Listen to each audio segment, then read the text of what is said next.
What's up, you guys? Welcome to The Imagination. I'm your host, Emma, and today I'm absolutely honored to introduce you all to institutional and ritualistic abuse survivor, whistleblower, and overcomer, published writer and author, public speaker and podcaster, travel lover, campaigner of historical child abuse, and a man determined to speak out, challenge institutional defensiveness, and advocate for survivor-led accountability and change, Rafael Viola. A little bit about Rafael and what you can expect to hear on today's episode. In the gritty underbelly of 1960s Britain, where poverty gripped families like a vice and the Catholic Church loomed as an unassailable pillar of holiness, a young boy named Rafael was thrust into a nightmare that would test the limits of human endurance. Born in Glasgow, Scotland, Rafael grew up in a bustling household of many siblings amid the stark realities of deprivation. In 1969, at just 9 years old, Rafael's family relocated to Coventry, England, seeking better fortunes, but the transition shattered him. A psychological test labeled him severely retarded, a misdiagnosis that would haunt him for years. His mother, unable to read or speak English fluently, signed papers committing him to the care of local authority. As a Catholic, he was sent to Croom Court, a so-called boarding school run by the Sisters of Charity of St. Paul's Apostle under the Birmingham Archdiocese. From the moment he arrived at 9.5, Croom Court became a chamber of horrors, housing around 150 children, many of whom were orphans, traumatized children, and children labeled as feeble-minded. The institution was a breeding ground for unimaginable atrocities. Nuns, priests, and staff wielded terror like a divine right. But the abuse went far beyond bruises. Priests and staff ritually raped, abused, and tortured children in a pattern dating back to the 1930s, as reports later revealed. Allegations of even murder surfaced. 2 children killed by the same order of nuns. Rafael himself endured beatings, waterboarding, scrubbing filthy toilets in pajamas, and being locked in pitch-black cupboards for days without food. Children ran away. Rafael himself fled repeatedly, only to be caught by police who slapped him, called him a waste of time, and returned him home to more torture. At 10 years old, desperate, he overdosed on pills from his father during leave. Waking in a hospital, he was furious, not at the abuse, but at surviving. Quote, "I was angry and aggressive because I was still alive," he says. Psychiatric reports warned against placing him in more homes, fearing another suicide attempt, but these warnings were ignored and the cycle continued. Watching late night news in 2014, St. Gilbert's abuse scandal aired. Rafael contacted the BBC, opening floodgates. Invited to the independent inquiry into child sexual abuse, he and other survivors were promised a voice, but were instead silenced, while church leaders like Cardinal Vincent Nichols evaded accountability. "They call us troublemakers. They assassinate our characters," Rafael exclaims. This betrayal, however, ignited Rafael's transformation. From survivor to warrior, he became a relentless campaigner, protesting outside cathedrals with banners, visiting the Vatican twice, and demanding truth about killer nuns and pedophile priests. His incredible book, Stealing Lives, exposes these horrors. Today, Rafael stands unbowed, a messenger of truth, protected by a higher force. "I think I'm a messenger. I had to go through all that pain and suffering to tell my experiences." He amplifies survivors' voices, demanding justice, compensation, and change.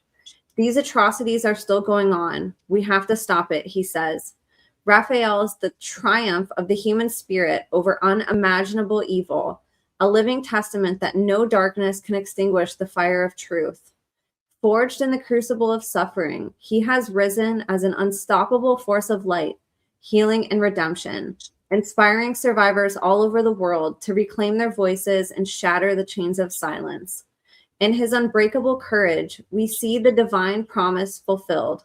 From the deepest ashes, hope reborn, justice awakened, and a brighter world forged for all who have been broken.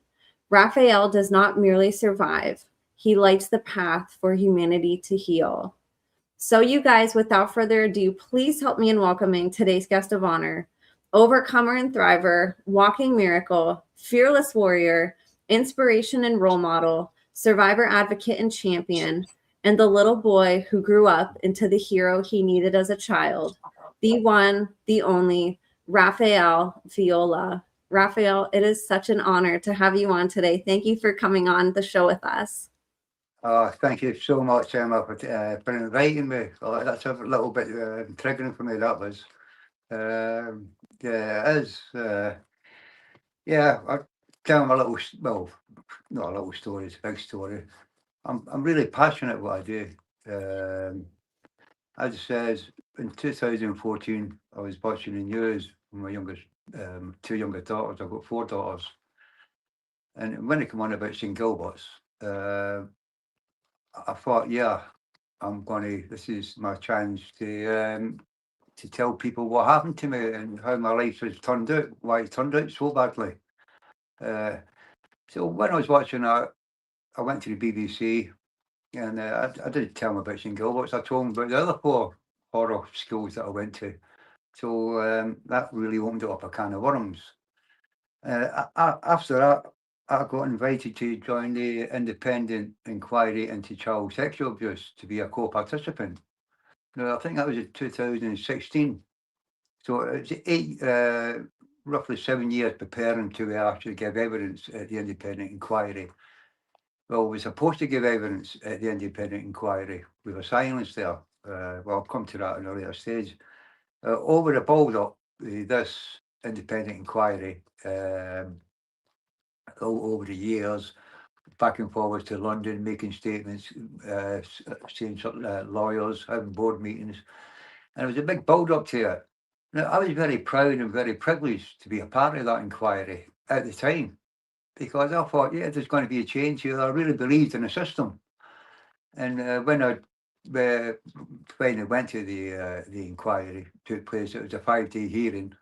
Birmingham Archdiocese, a case story against Birmingham Archdiocese. We were promised a voice to that inquiry. We got silenced. We got silenced at that inquiry. And the way they treated us, it was unbelievable. There was no compassion, nothing. We were just props. They thought they had 5 boys from Coombe Court who were severely retarded, can't write, and just sat us at the front. And as I said, Carol Nichols, he gave evidence at that inquiry. The Archbishop of Birmingham gave evidence at inquiry. Jane Jones, the head of the Catholic Safeguarding, she gave evidence at that inquiry. And Jane Jones, she resigned on a Friday, and the inquiry started on a Tuesday. And still gave evidence. But when she gave evidence, she couldn't even remember her name, Emma. It was just, it was a farce. I've seen everything unfolding in front of me. Cardinal Nichols put a signal in the night before he's supposed to give evidence to Leah. I'm in a wheelchair. There is one of the other co-participants, John. He's dying of cancer. He's dying, and Cardinal Nichols puts a signal in saying he's got a headache, so he gets it postponed. But there were so many dirty tricks that happened to us at that inquiry to silence us. But anyway, that's the inquiry. We got silenced at the inquiry. But there was 20 recommendations made out of that inquiry. There's hardly any been implemented. I think there's a couple who's been implemented, but there's 2 major ones. It's the mandatory reporting and the redress. There's nothing. Mandatory reporting. They're going to the government's bill, criminal bill. They've watered it down. What they're saying now is they should stick with these recommendations of the inquiry. I believe in that these recommendations should be implemented, but it should be implemented properly and not a watered down version of mandatory reporting. If a kid gets abused, if you have any suspicion of a child getting abused, suspicion's not enough. You can get away with Like, no, just say, oh, like, no, you can't be charged, you can't be interviewed or nothing like that. It's suspicion. But it should be reported. Or if a child, if you know of a child is getting abused, it's up to the child to tell you. Like, no, these are the plans that the government are saying. It's up to the child to tell you that they've been abused.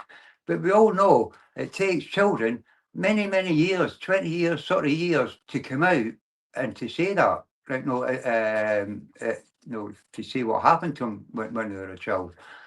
And so I'm annoyed at that. And it's another one that I want to bring up with the with that as well was, I'll have to look at my notes, but I'm on about mandatory reporting and the readiness scheme. And mandatory reporting is definitely getting watered down. And they have to witness it. They can't report it, or not unless they actually witness it. Well, how many people do witness a child getting abuse? So this is why I'm annoyed with this is what's happening with the inquiry.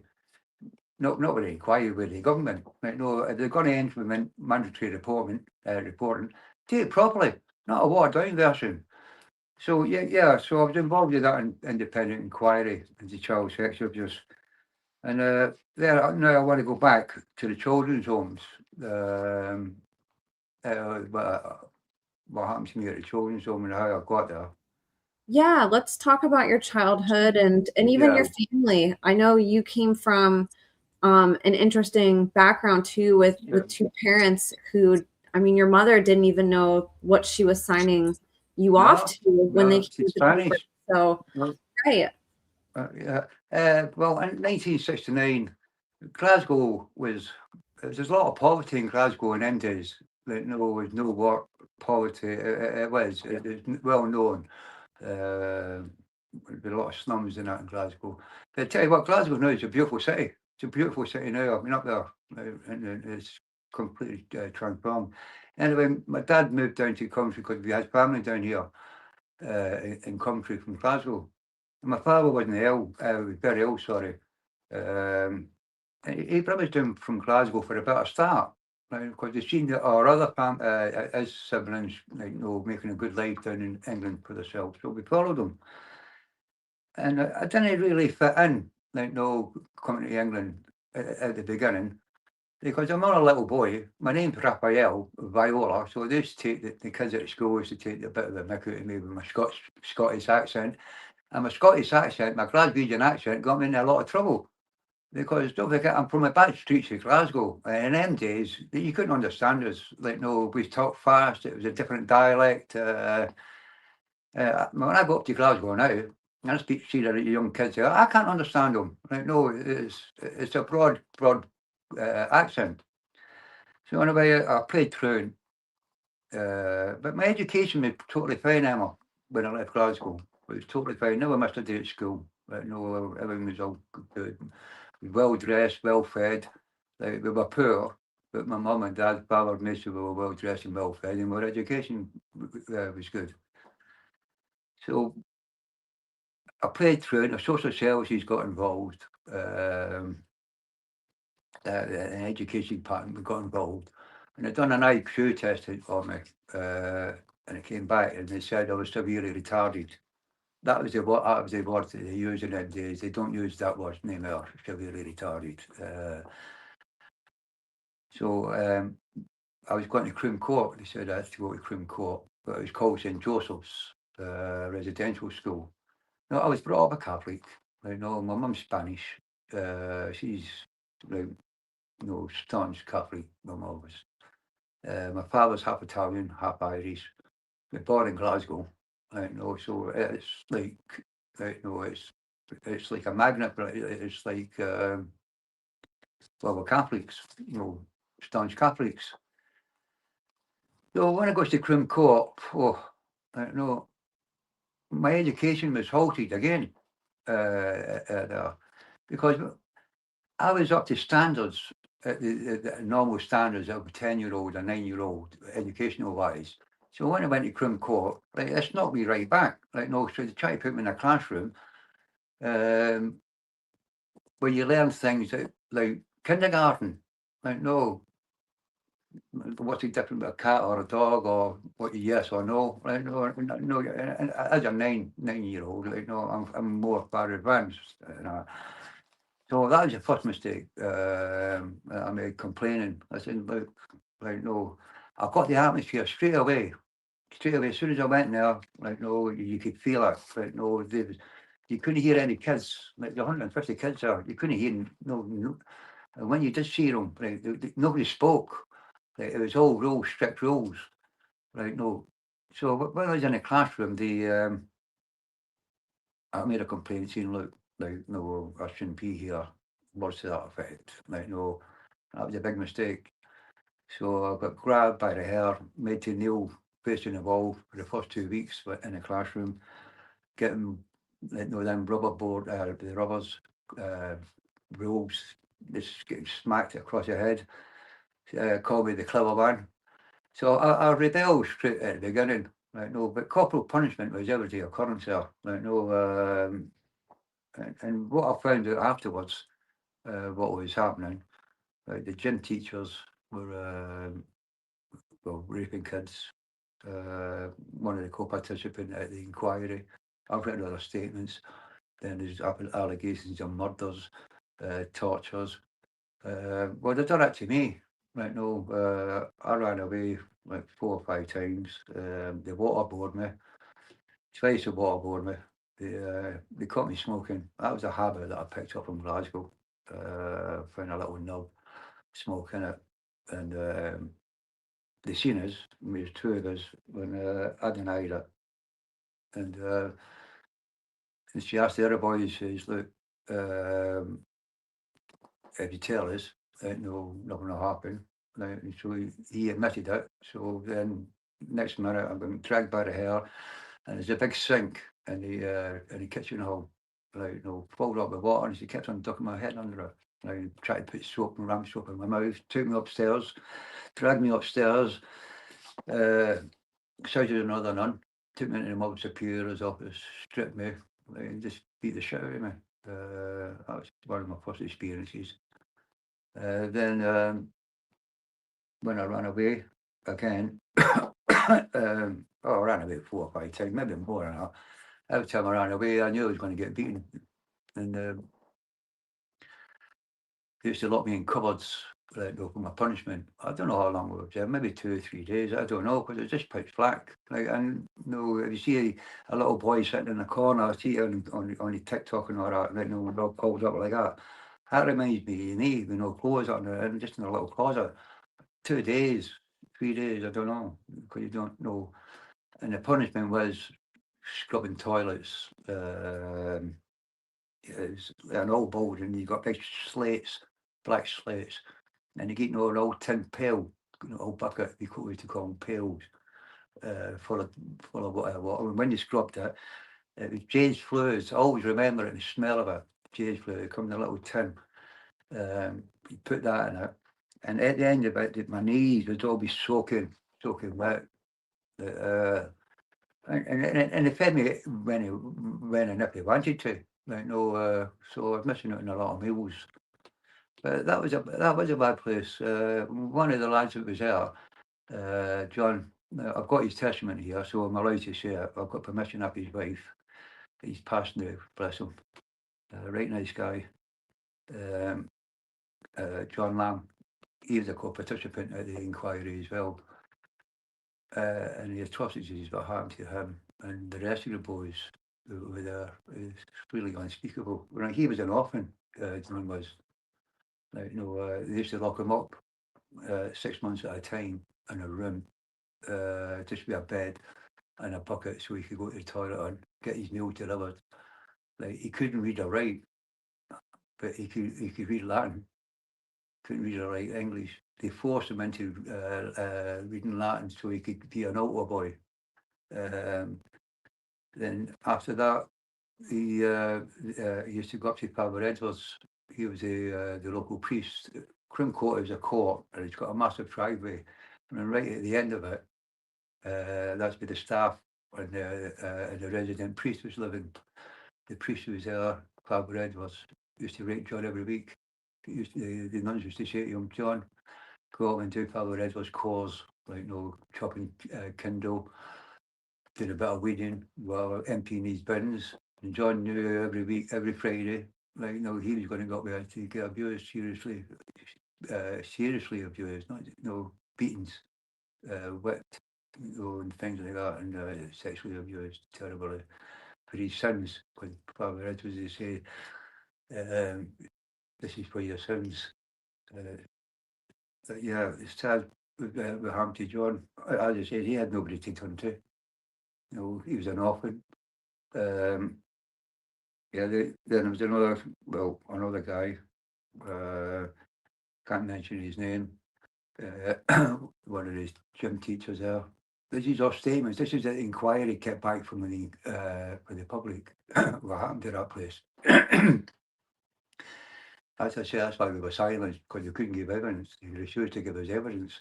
So this is why I'm saying that. This is our statements. It's come out, some of our statements, it's come out of that place. There was another co-participant at the inquiry. He got raped 1 week with the playing football and in the changing rooms. The gym staff told him to stay behind and raped him.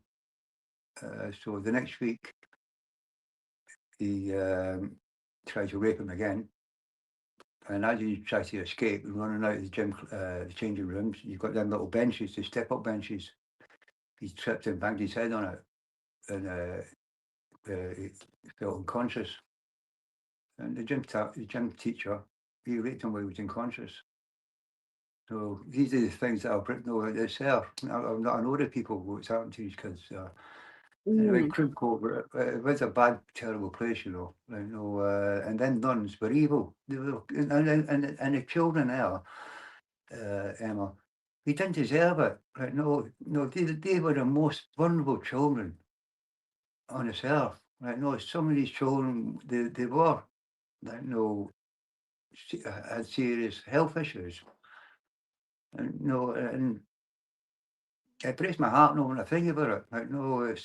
It's something that at that school, it's like a horror movie with these nuns. We had a nun that they called the Karate nun. Because Kung Fu just came out at the time, Bruce Lee, the movies in the 70s, early 70s. The movie just came out. Kung Fu was just kept coming into. Nobody heard of Kung Fu. It was just a new thing that was coming to Britain, a new phase. They used to call her the karate nuns. She used to come up and just go like that, chop you or kick you, do a kung fu kick on you. Then you used to have a nun. They walk about with a chair leg. Then you had the other nun. They all had names. They all different names. Then you had Sister Bomber. She used to come just back. She was bomber proper, and she just come up. The atrocities they done to us, and when we went out and walked for the staff, because it was in the countryside, Crimcourt is. It's a national trust now. I'll get to that in a minute. The national trust. It's a court. It's King Henry, what's his name? The Earl of Coventry. That was his stately home. As a court, it's like Buckingham Palace. The grounds are massive. The grounds were done by Capability Brown, a famous landscaper. Yeah, so it is a beautiful place, but inside it's a hellhole. Yeah, so when we used to go out for walks, like say 20 or 30 of us to take us out, we'd all have to walk in single file, right? And we got the teacher there, right? And he'd always have a branch on him. And if you stepped out of the lane or we caught you talking, we weren't treated like boys, we were treated like cattle. If we heard us talking or stepping out of the lane, or we didn't like you, just hit you. So 9 times out of 10 you come back with big whelps on your legs. And they call us really horrible names. Nobody wants you, you're degenerates, you're low lives, you're retarded, look at you. We don't even want you, but we're forced to look after you. That was their attitude.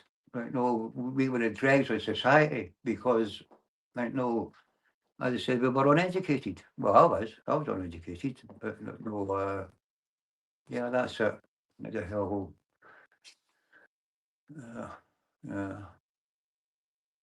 We had the stables. We didn't live there, by the way. We never lived there. We lived in the stables. They converted the stables into dormitories and classrooms. Oh Yeah, my so don't goodness. think you lived there. The stables. That was it. And I was your department in stables. That's where we slept, and that's where we got taught. And yeah, so they used to that was the thing. College horrible names and all that.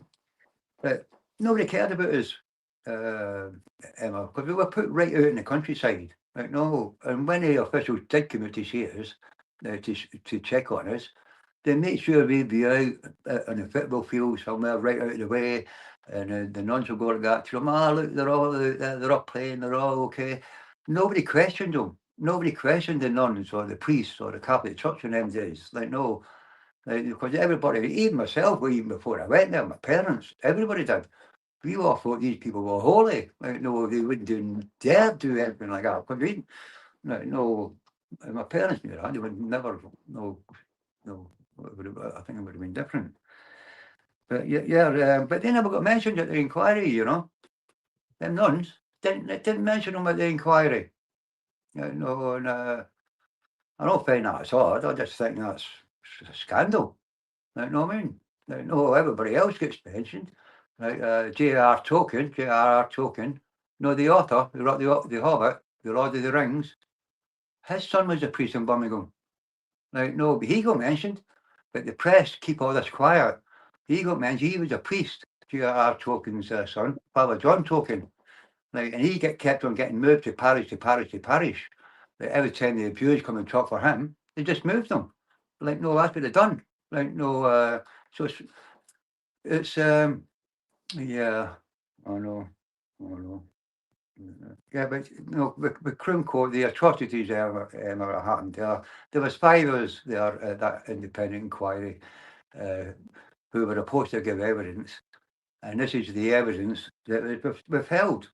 As I says, Cardinal Nichols, he gave evidence.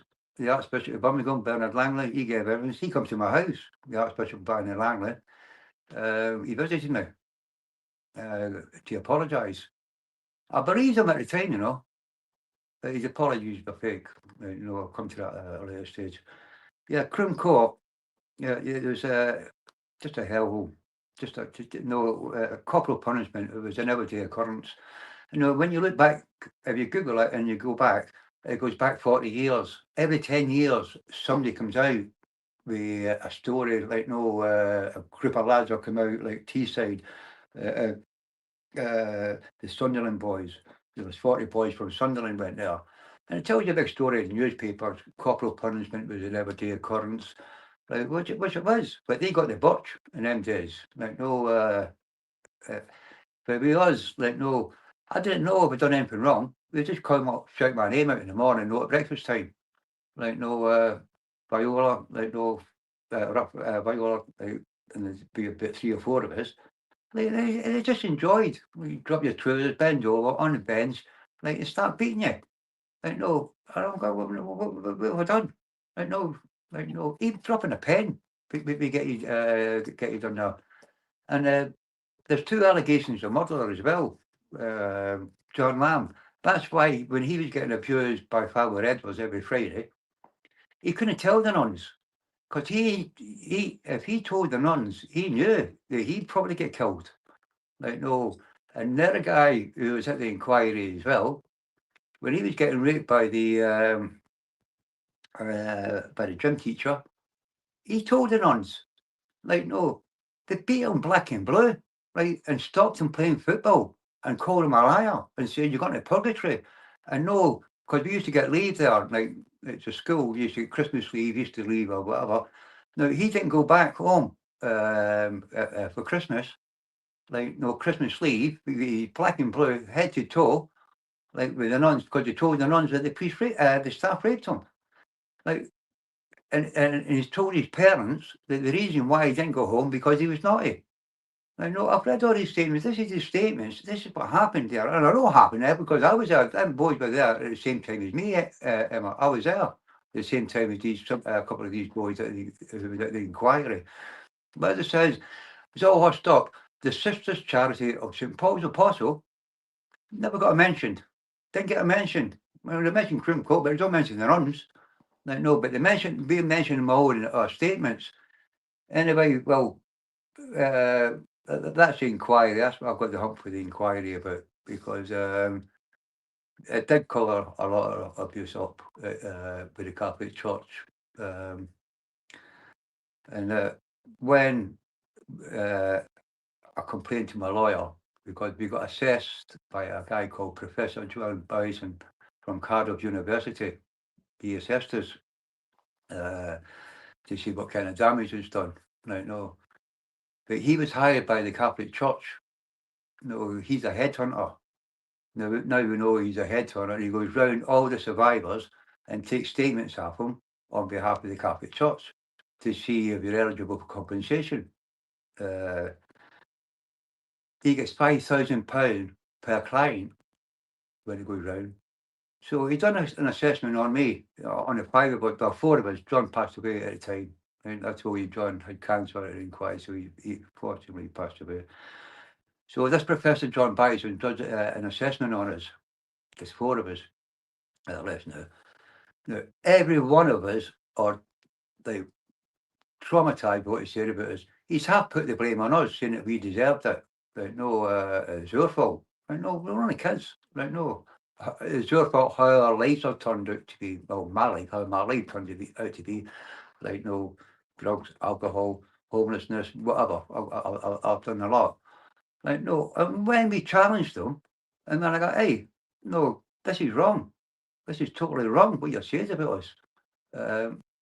No, my lawyer says, and I went back to my lawyer and said, I want a second opinion. No, he says, if you want a second opinion, get one, but you've got to pay for it yourself. So it's all one-way traffic.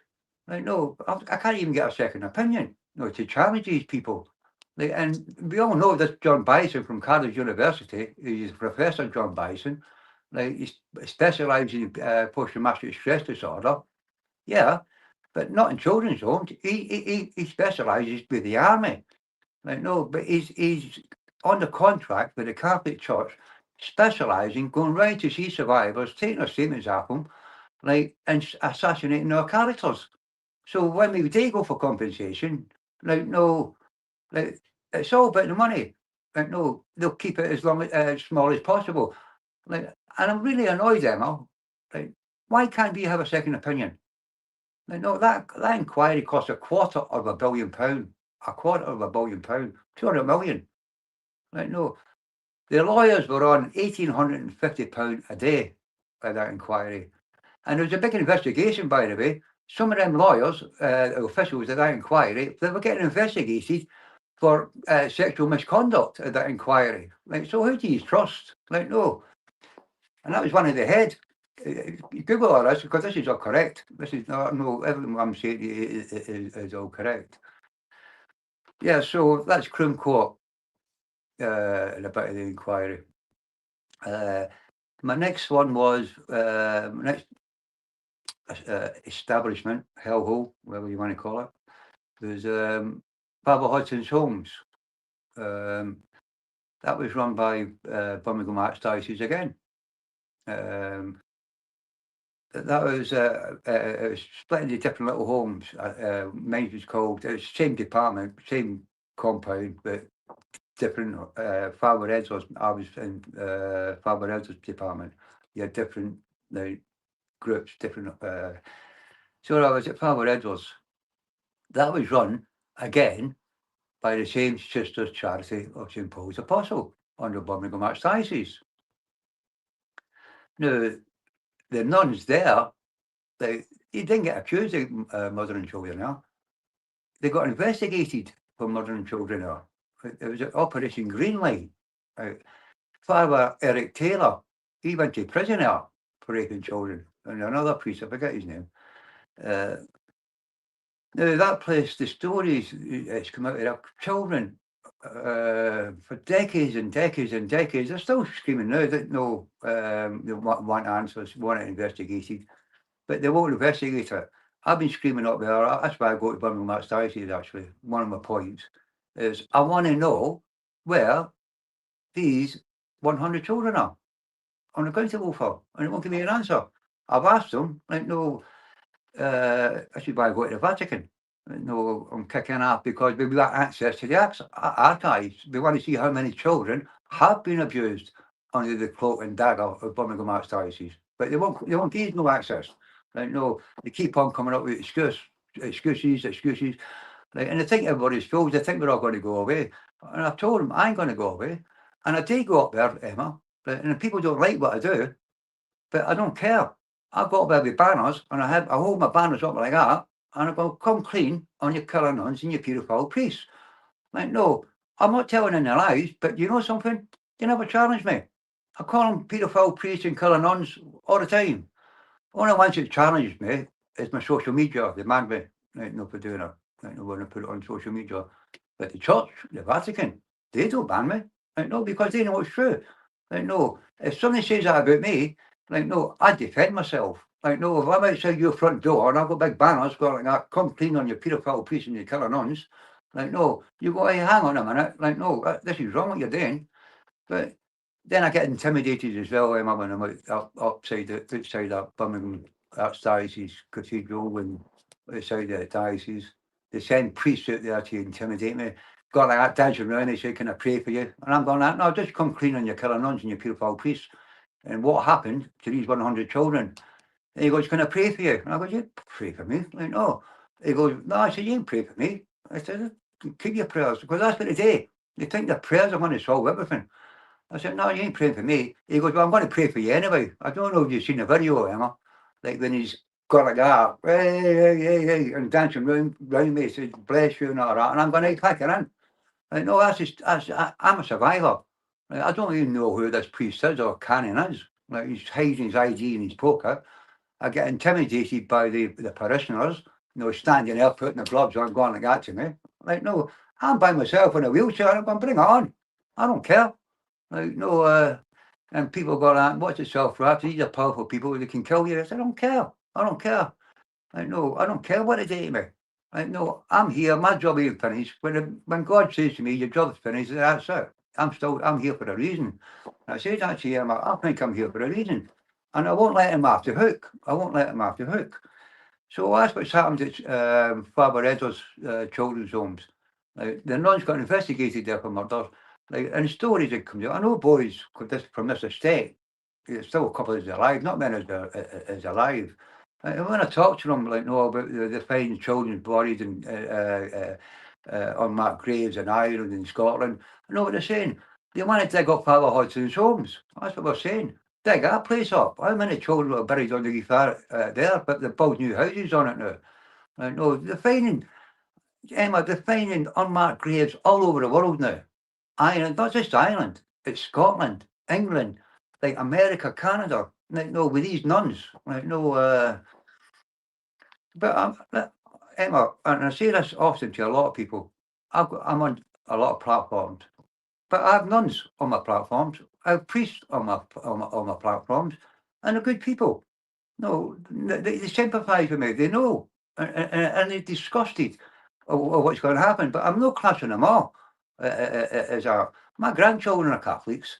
Like, no, they can do it. No, people's religion is whatever they. Because I know there's good in it. I've seen some good priests. I've seen some good nuns. But the higher you go, like to your archbishop, to your cardinal, to your monsieurs, to your papal nuncios, and to the pope, they're the ones. They're the ones who don't want change. Like, no, because I've been there. None of them will talk to me. And I've said to every one of them, let's talk, let's sit around the table. Like, no, let's have me, Pat Mills, we've done it. Like with the Catholic safeguarding standards. They don't want to know us. We've said, let's sit down, we'll talk. Let's iron this out and get to a solution. Let's talk about it. No, they want to control it. They still want to control it. They won't listen to survivors, Emma. They won't listen to us. We've given them the opportunity. And now what they've done now, they've just blocked us. They've blocked me, Pat Mills, the whole lot of us. We can't eat, no. They've told us, we can't help you. I know. So what's the use of the Catholic safeguarding standards? What's the use of the RSSL?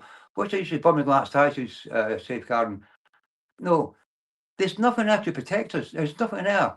they're carrying on and they're not listening to us. Like, no.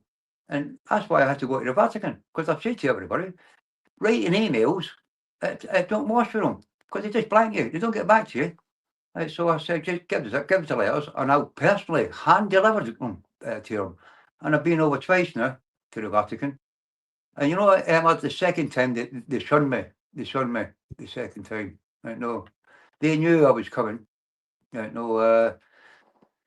But if I was over there lighting candles, right, no, I mean, I'll be welcomed, and I'll be welcomed. Right, no, I'll be in that palace as the doctor of the faith. I'll be in their palace, like no. Oh, how are you, Rafael? Would you like a sandwich? Or no. But the first time I went to the Vatican, I seen 3 women that was in Rome. I went there. They gave me an appointment 9:30 in the morning. I went. And I tell you, this hostility, right? No, I mean, pure hostility. I called them the Gestapo, right? No, the way they treated me, like, no, contempt. Straight away, it was contempt. They just, so, no, that's how it is. They don't want to speak to us. And every time I've been phoning them, I've been emailing them, they don't reply. So I say, okay, we don't reply, I'm coming over. That's why I go over. But the Catholic Church hasn't learned its lesson, Emma. It hasn't learned its lesson, not through this inquiry. It just wriggled itself out of it. And it was a waste of money over that. They gave me 5 apologies, the Catholic Church, from the Pope Nuncio, Cardinal Nichols, and Bernard Langley. He gave me 2 apologies, actually. He gave me a written apology, and he came and visited my home. But see, at the beginning, with these apologies, Emma, I really thought they meant it, because I was so naive. Dead naive. Like, no, I mean, I thought, what an opportunity. I've got the Archbishop come to here to apologise to me. You know, something, it was all fake. It was all PR stunt. But I didn't realise it at the time. Like, no, it was a setup. It was all set up to make sure, oh, look, we're doing with apologies. The apologies don't work. And the prayers, you know how many times you said, oh, we're praying for you, Rafael. I don't want the prayers. I don't want the apologies. I want accountability and change. That's what we want. Like, no, like, and talk to us. Like, no, because there ain't going to be no changes, Emma, until they talk to proper survivors, not the hand-picked survivors. Like, no, and that's the way they're going to have change. Yeah, he's sent over by Pope Francis sent a message to the Pope Nuncio when we met him in Cathedral House in Birmingham. 3 hours we met this geezer for, Pope Nuncio. Claudio Grigliarotti, he's the Archbishop Claudio Grigliarotti. He's the ambassador to UK, the Papal Nuncio. So we wrote to Pope Francis. 17 survivors wrote to Pope Francis. We got a reply back. Sent the Pope Nuncio over to see us, and we had 3 hour meeting with him. Now, he promised us that he was going to come back to see us after our meeting with Pope Francis. That was in June. He said, I'll be back in September. He said, after a meeting with Pope Francis, he said, and I'll discuss the outcome with it. You know, somebody never got back to us. But, you know, it was all in the Tablet magazine. Major breakthrough for survivors, meeting Pope Nuncio over a Bruce crisis. You know, it wasn't a major breakthrough. It was a major disaster because you never got back to us. And no, he promised us faithfully. Like, I shook his hand. Like, no, it's in my book. I shook his hand. Like, no, at the end of our meeting, because I had faith in him coming back. Like, I know what I call him in my book. And I've got the photograph like that, shaking his hand. I call him a Judas in my book. Like, no, I know what he is now. He's the ambassador to Ukraine. Never even told us. Just disappeared to Ukraine. He'd be made ambassador to Ukraine. Now, we don't trust him in this country. How can Ukrainians trust him? Do they know what happened? No, what he's done to us over here. He's traumatized us. He promised us faithfully that he'd come back after a meeting with Pope Francis. Like, no, to us, to survival, that meant a lot to us, Emma. That really meant a lot. That, that we were getting looked at, that he was going to help us. But he disappeared. And when I tried to aim him a couple of times, there's no answer. Like, no, you've got to go through so many different people to get an answer from. Yeah, that's me, Pat Mills. Pat Mills. What a gentleman, what a star he is, Emma, for helping me. Honestly, God, man, I love that guy to bits. I He's wouldn't so have got as far if it great. wasn't for him, you know. Brilliant guy. He's great. He's a script writer for Marvel. He's the godfather of the comic industry. Like, I'm so fortunate because he does my letters for me. Like, no, because as I said, my education was halted when I was 9, when I went to Croom Court. And this man here, like, he's a survivor. He's the same as me, the De La Salle Christian Brothers. Like, both of us, we've been fighting these people for years, the De La Salle Christian Brothers. But Pat, Yeah. he's amazing. Patrick's been on my podcast I know, before. I've seen it. Yeah, yeah. Incredible He's story. helped. Not just Warriors. he's he's proper. He's number one. He's number one. He just don't help me. He's helped loads of survive. Loads of us. Like, I mean, and he's the proper cog in our wheel fighting for justice in the Catholic Church. I'm really proud to be a part of Part's life. And Lisa, I meet him a couple of times when I'm in Spain. We meet up. Yeah, he's fantastic, man. He's a proper. He's like somebody who should be on one of these survivors boards. Nobody have these independent inquiries. Pat should be there, and there's people like Pat who really, really like they know they can fix the system. They can help fix it. Not the ones, not the establishment, because they ain't got a clue. They just after a paycheck. They are, or protecting their reputations, because that's the theme. These organisations, they're only interested in protecting their organisations. Like, and they'll do that at any cost. Like, this is what I found, and this is what a lot of other survivors found. The organisations, they protect their organisations. Like Croom Court, it's a national trust now. You know how many visitors they get a year, Emma? Like, as I said, it's a court. It's got a lot of history there. Like the old Coventry, it was there. So it's got a lot of. It's got history there. Slave owners owned it as well, by the way. After the Earl of Coventry, it belonged to a slave owner. So we don't know what kind of atrocities happened there with these slave owners. Like, no. So it was a slave owner, then it became Birmingham Archdiocese acquired it for being a children's homes. But now, then Harry Krishna, they took over from Birmingham Archdiocese. The Birmingham Archdiocese when the children's homes finished. I think that was in 1976 or something like that. It was around about that era when it's all stopped. The Harry Krishna, they took over. And you know what the Harry Krishna's motto was? Karma. And I think that's when they take over, they went back to clean that place, and bring it back. This has all come back to break Croom Court on the arse. It's come back to bite them on the bum, because I'm making sure it is. It's coming back to haunt them. It's been a bit of a mission what I'm up to. But Croom Court, they are denying it as well, because I've brought to them. I'm asking them. It's a national trust. Can you come clean? Because they're portraying it on their website as rosy. Oh, come to Croom Court, see the wall gardens who come to your estate. They get thousands, maybe millions of visitors a year passing through them gates. But they still won't come clean, like, with the atrocities that's happened there. Right? No, they're telling everybody about all their history, but they're blanking the atrocities that happened to us at Croom Court. And I think, no, they should come clean. They should. That's what I'm saying. They protecting the archdiocese as well. Everywhere I go, like, another survivor, they're just getting blocked. Like, they won't do nothing. They won't do nothing to. They won't admit it. Like, and that horse as well. Like, being a national trust and getting all these visitors going through every year, like, and they're portraying it as a beautiful place. Oh, come and have a look at Croom Court. And I said, why you tell people the truth there? Like, no. What happened to us at this place, but they won't. They won't admit it. So I've done Croom Court and Father Edwards. As it says, the nuns did get investigated there for murder. 100 children still unaccountable for at Father Hudson's home. Where are these children? And I keep on that. You see it in the videos where I got up to the Archdiocese. You see me on the videos asking the priests and the archdiocese, what happened to these where are they? These 100 children who are still unaccountable for. I'm not letting it go.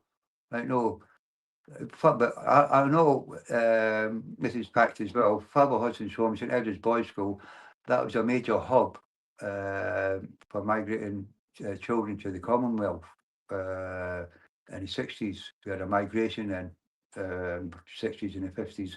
We were sending children to like Canada, Australia, New Zealand. No, it was the British Commonwealth. They were sending children. They were telling St Edward's Boys School, they were telling us, oh, your parents are dead, nobody loves you. They show you photographs of little children on horseback picking oranges off of trees in the sunshine. Say, look, would you like a better life over here? Go to Australia, go to Canada, they've got to get well looked after, you have an education, blah, blah, blah, blah. On the sentence over there to work the lands and get abused. Like, no, and they're finding unmarked graves over there as well with children. So, no, this is why I keep on asking for the archives of Bunmatch Diocese. I want to find out what did happen to these 100 children who are still unaccountable for. I know. And when the nuns did get investigated for murdering children at St Edward's, the reason why they investigated it, and this is what hurts me because it was in a Daily Mail newspaper, the clipping. This is what hurts me. Child, what was it? The nun was having an affair with one of the children of Father Hudson at his boys' schools, and that unfortunately did an investigation. We all know it ain't an affair. That's child sexual abuse. Yeah, child sexual abuse. Like, no, I mean, well, this is how the papers put it. Down having an affair. Like, no. And the nuns did have an affair with children. Well, not an affair, I shouldn't say that, sorry. Did sexually abusing children at Croom Court as well. Because that was one of the co-participants as well, as in his witness statement. He's getting abused, sexually abused by one of the nuns there. Right? No, so it wasn't just beatings and raised by the nuns and the priests. But it's not an affair. That is child sexual abuse and pedophilia. Like, it's horrible. Yeah, but that's just how the papers say it, Emma. The papers, like, no, I mean, they no. It hurts me, like, no, even what's going on now with us, what do you call it? There's a big thing at the moment. Jess Phillips, she's the the safeguard minister, protection of women and girls. Like, no, and they keep on bringing up white boys. Like, no, it's their fault. It's white boys' fault. Like, no, growing up. Like, no, the way we treat women as growing up. Like, no, but I'm saying, look, there's 150,000 young boys who get sexually abused every year in the UK, and everyone's all pointed at the women and girls. Like, I agree with it. Like, no, women and girls, they come first. To me, everybody knows that. That's correct. Like, no, but they're even making a stigma now about young boys. Like, no, we've got to get taught at school the rights and the wrongs. Like, well, why don't you just no? What about us, the young boys like myself? We've got abused when we were children. Like, don't you have a? Can't you just amend it? Like, women, girls, and boys. Okay, I'm a man. I'll accept that. I'll accept that. Like, no, give the boys a little bit of a break. No, give us a platform. Like, no, but this country, they get things wrong. They get it wrong. Same as the mandatory reporting. They've got that wrong. This government's not fit for purpose, Emma. And a lot of survivors, we've had enough of them. We've had enough of them. You know, they still don't want to listen to us. Like, no, they're calling us troublemakers. Like, no, this is your safeguarding minister. Like, calling us troublemakers. And it's starting again. Well, our inquiry, I've been involved with their inquiry. It's starting again with this new inquiry that they're doing. She's causing divide with survivors. And that's the tactics. These tactics are the same tactics what they're doing at the independent inquiry. I can see it all unfolding. But fair play to survivors now. We are standing up. We are having it no more because we have learned by the mistakes. Right, and we're speaking out. And these inquiries, they should be run by the government. it should, and when they say independent, it should be independent, Emma. And it should be survivor led. There should have a survivor on that panel to stop all these cover ups happening. And it's always the same, it's always the same lawyers. It's always the same, the same like chair people. It's always the same ones who are involved in these inquiries, like the Post Office inquiry, the Independent inquiry, the Hillsborough inquiry. Like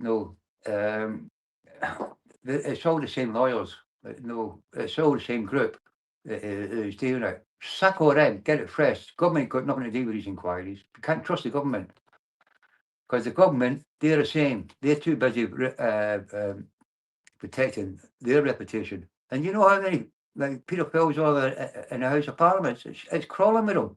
It's crawling with them. It's 10% of the MPs are under investigation or being charged or in jail for sexual misconduct in the House of Parliament. 10%. Now, there's 664 MPs in Parliament. Now, what's that mean? 60, 70 MPs? That's what we know of. This is what we know of. And everybody knows, like, our government is riddled with them. Even our Prime Minister was, Sir Edward Heath, 1969. No, if he was alive now, he'd be in jail. Right? No, so you have to start at the top. Right? No, Britain has got a big problem here, Emma. A massive problem, a big problem. Not just with the migrants or that. This has been happening for years. I remember when I was a kid. Like, when I used to run away, from the children's homes. I used to go down to London. Like, I used to go down with a couple of girls who used to look after me. They were older than me. They were working girls. You take me down, I was jumping the train. That's one of the places where I had to go. I couldn't go home. The police were looking for me. The social services were looking for me. There's a few people. That's the environment that I had to live in. The people who cared for me, who looked after me, and they were working girls. And they were good, honestly, salt of the earth. These lasses were, and they go down to London and they do the things down London. And but at that time there was a lot of children running away from children's homes, going to London, and they would call them. There was a big scandal, Rent Boys. I don't know if you've heard of them. But they were prominently getting picked up with your MPs, your establishment. They were hanging about King's Cross, Piccadilly. No, that was a scandal, and it still goes on now. But it's all covered up. No, it's all underground now. These paedophiles and these wrongings, they're clever what they do, especially now. Now that they know the consequences that they're going to get if they get caught. So they just get better at it. They get better at it. But I didn't know there were so many in this country. I didn't know there's so many horrible people in this country. Until I got involved with this. Until I got involved with it.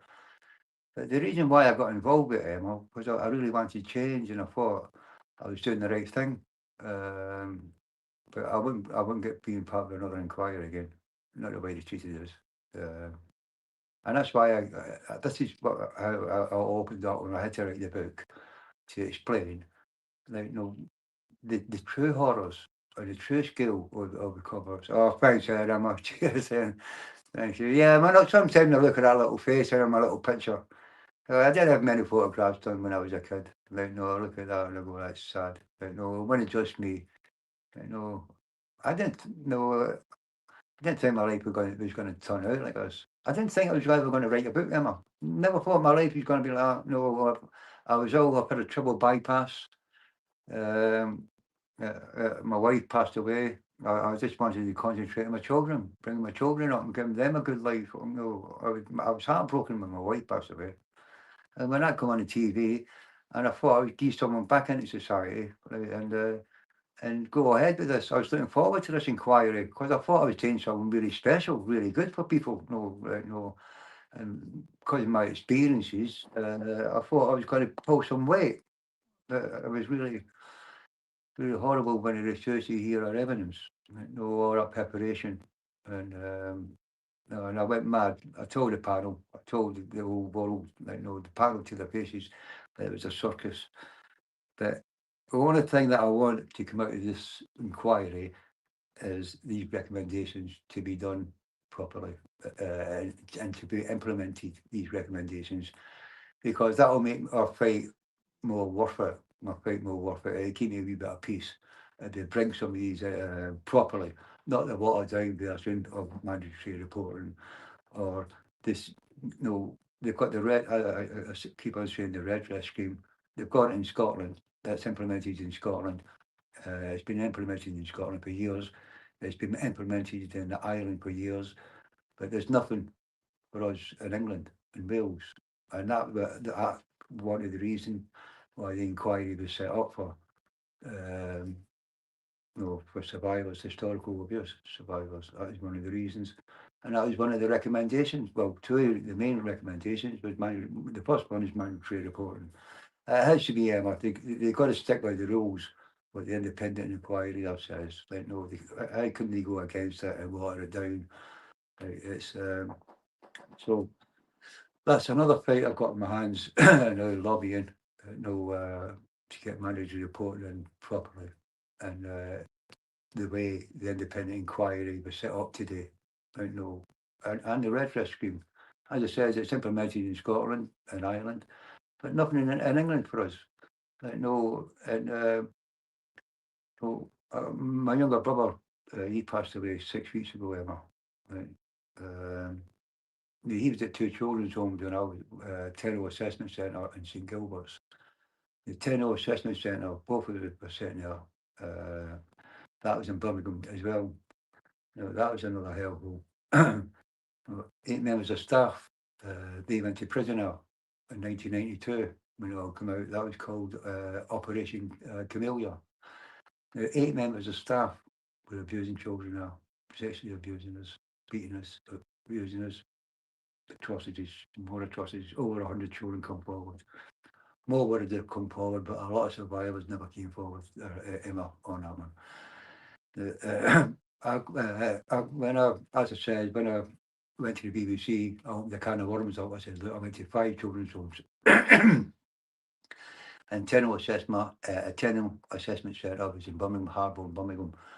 So I complained about that, and as I said, the atrocities there. 8 members of staff, 1982, went to prison. We've got long prison sentences there. And one of the members of staff was a chap called Eugene Devoto, a proper horrible person. He was the organ player for Birmingham Archdiocese Cathedral. So he was in a position. He played the organ at weddings, at funerals, at big events with the Archbishop. He was closely related to the Archbishop of Birmingham. I think that was Vincent Nichols at the time. He was a night watchman now. He was one of them. He went to prison for abusing us. So, and one was an ex-army guy who Desert Rat. He was in the army. Another one was something to do with the Olympics. So these were all figureheads, were people, pillars of society. As I said, 8 members of staff went to prison after abusing us. It was supposed to be a secure unit, General Assessment Centre. That's where they assessed me, my IQ, and they found out that I wasn't severely retarded, because they wrote to Country Education Department with concerns about my IQ, and Country Education Department wrote back and said to them that I was misdiagnosed. But the damage is done. I've been to 2 children's homes before that, Pavel Hudson's homes and St Edward's Boys School. So when I get to General Assessment Centre, they finally realise then that I'm not retarded. Well, severely retarded, not just retarded, severely retarded. But I don't know this until 51 years later, when I've got my statements from the Archdiocese archives. So as I said, me and my younger brother, both of us have got abused there. General Assessment Centre. 8 members of staff went to prison. Now, when I got asked my archive, I got my documents through. I brought to the Education Department somewhere along the lines. I got my documents through, and one of the documents was the absconded sheet. And on that absconded sheet, my name's been on it twice. I know. And also 28 other lads in 1 month on that absconded sheet. It just says absconded at the top, then it tells you the date, the name, and the names are all blocked out. Apart from mine's have done it twice, and the dates and that. And a little bit, I can't read what they're saying, a little bit of teenage handwriting. So 28 children in 1 month ran away. That was in 1973. They ran away from a secure unit. Wouldn't that raise eyebrows, Emma? Oh no, somebody must have had a look at that. 28 boys in a month running away from a secure unit. But nobody picked up on it. Nobody bothered, nobody cared, did they? I know. If that happened now, 28 boys running away in 1 month from a secure unit, they'd be hell. But anyway, it was overlooked. And that's what pisses me off. Because nobody's taking responsibility of that place. It's so yeah. Me and my younger brother went there. We got assessed there. I've met a lot of boys there. Not a lot survived that place. No, because I'm from that area, this area.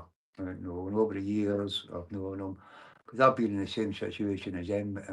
I've been an alcoholic. I've been on drugs. And this is the sort of people that I used to mix with. People, right? That's how we are. Because you do know them over the years. Well, you still have memories, don't you? And you meet them on your travels and all that, and then in places and situations. So, yeah, Tenor was a right bad place as well. Tenor Assessment Centre. We were sent there by the Home Office. We were put in care. There was about 10 of us. Went to Coventry Juvenile Magistrates. Well, it's all petty crimes. We're all from the same area. Families as well. Delinquents. We weren't bad boys. None of us were. None of us were bad boys. Stupid things, shoplifting, playing truant, misdemeanor things. Nothing serious. So, well, that's what they were doing. They were targeting the states, running down the states, and taking families out.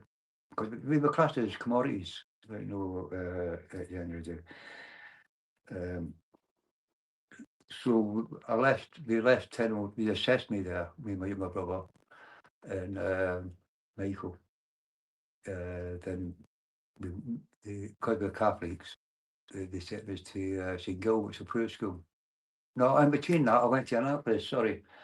I went to, what was it? Oh, there's that many. There's another hellhole, there's another operation. Sorry, I'll come back to me in a minute. Yeah, so we ended up in St Gilbert's Approved School. Now, that was run by the Daily Seal Christian Brothers, Emma. Nothing Christian about them, yet. Nothing at all Christian about them. The things they were doing to them children, again, I can't speak about them. I don't want to speak about them. Screaming in the nights, kids getting dragged out of bed, Christian Brothers come in steaming drunk full of whiskey. Just used as cattle. The beatings, it's just flipping you. You just beat you for nothing. I don't know what makes some people tick. There was this evil people. And you knew about the time, because when you got them in the morning, you hear the screams during the night, kids getting dragged out. And in the morning, you go in breakfast and there's big oak tables, something like all of a twist, all the old furniture and benches, just sitting bench eating your breakfast. And you just know what one day they picked on. And you can just see that child would never recover. He would never recover. He'd never be the same. A happy go up your lad. And just their life drained out of them overnight. There's so many. And there's so many of us, Emma, not many of us left now. I know. We've either got serious health issues because our bodies hasn't been, it's never had a chance to develop properly. We were too busy fighting the trauma and the stress. And a lot of us took to alcohol, drugs, and the list goes on. No suicides. I know loads of people committed suicides. drug abuse. My young brother, no, he never recovered. Emma. He never recovered. And you know something, he made 2 statements to the police years ago. One about St Gilbert's and one against the Terrible Assessment Centre. Never received any help. Nobody helped him. He's just another statistics. Now, what happens to him now? Right, no, what's his redness? Like, no, I mean, nothing. That's why the government are waiting for us to happen, because a lot of these abuse cases is historical, and especially in our era, and they're waiting for people like myself to pass on, so they don't have to pay us out. That's what I think, and that's not. I'm thinking there's a lot of survivors. We're all thinking the same. Right, no, right, no. But yeah, the Woodlands. Yeah, we went to St Gilbert's, a prayer school. That's what that was it called, by the Christian Brothers. It's now they have got a bad reputation. I didn't even know about Pat's case, about the deal of sale in the private schools, which is the state schools, and the stories that me and Pat have been talking about. And I know other people who have been abused at other schools, St Ninians in Scotland. I know there's these Christian Brothers. As I said, there's nothing Christian about them, Emma. Nothing Christian about them. They're horrible people, horrible people. Right, you know, the atrocities that they done to us, like they're satanic. They're and my dad was always right. My dad always says, never trust a man in his rest, and he was right. And when I complained to them, that was in 2016. I complained. Told them I'm going to put a civil claim in against them. And they wrote back to me, their lawyers wrote back to me, said it was nothing to do with them. They were just employees. If I've got a problem, take it over to the Home Office and they'll fight it rigorously. Right, you know, and so who takes responsibility now? Is it the Home Office or Christian Brothers, the dealer sale Christian Brothers? But the Home Office never abused us. It was the dealer sale. And I think, no, they've got a cheat saying they were just employees. Or employees that gives them a right to, like, no, to do whatever they want to do with you. Like, no, that is completely wrong. And when we've asked for the archives, they've told us that they're sealed until 2044. Like, no, this is something out of Spotlight. Right, no, it's yeah. I've had loads of apologies. I've had apologies up to Pope Francis. He sent a message to the Pope and Nuncio, because I gave him a witness statement from the inquiry. Right, no, because it tells everything in my first witness statement. We presented to the inquiry because I was a co-participant. So I gave him a copy of that. And when he wrote to me and he says, I'll give that copy to Pope Francis. And Pope Francis said that he's saddened what he's read about you, Rafael. He said he's going to mention you in your prayers, in his prayers. Right, no, everybody wants to say a prayer for me. Right, no, I mean, right, no, I don't want the prayers, man. No survival wants prayers. Right, no, I mean, no. But I thought this morning, like, I keep on hearing that word all the time with these priests and these bishops and these popes and these cardinals and all that. That's a favourite thing. Oh, I'll mention you in my prayers. Like, no, if they say that, if they prayed for everybody who they've mentioned to, like, no, they'd be on their knees every second. Like, they wouldn't get off their knees. Like, no, and I don't believe in all that, carry on, or pray for you and all that. Like, no. And when they say they're sorry, they're only sorry they get caught. Everybody knows that. Right? No. And why don't you just come clean now? I've asked them, honestly, God, I've asked them, every one of them, your Catholic safeguarding standards, like your Birmingham Archdiocese safeguarding, and the Archbishop of Birmingham, the cardinals, your bishops, your popes, your nuncios, right? Even the head Archbishop Herreris from the Vatican. Right? No, he's in charge of protection of minors. He places the doctrine of the faith. It's like a palace where he lives. I said, I'll meet you anywhere. I'll come to see you. Let's sit down and we'll talk about this. Like, no, they don't want to talk to me. They don't want to reply back to my emails. Like, no, and I'm the one that's in the right. Right, know what I mean? As I said, if somebody's called me names, I want to know. Like, no, what are you coming in for? Like, no, let's discuss it. But now it's just come to a dead end, minute. Well, they think so. I don't think so, because I'll be back at the Vatican. I told them that. I'll be back in the spring when it gets a bit warmer.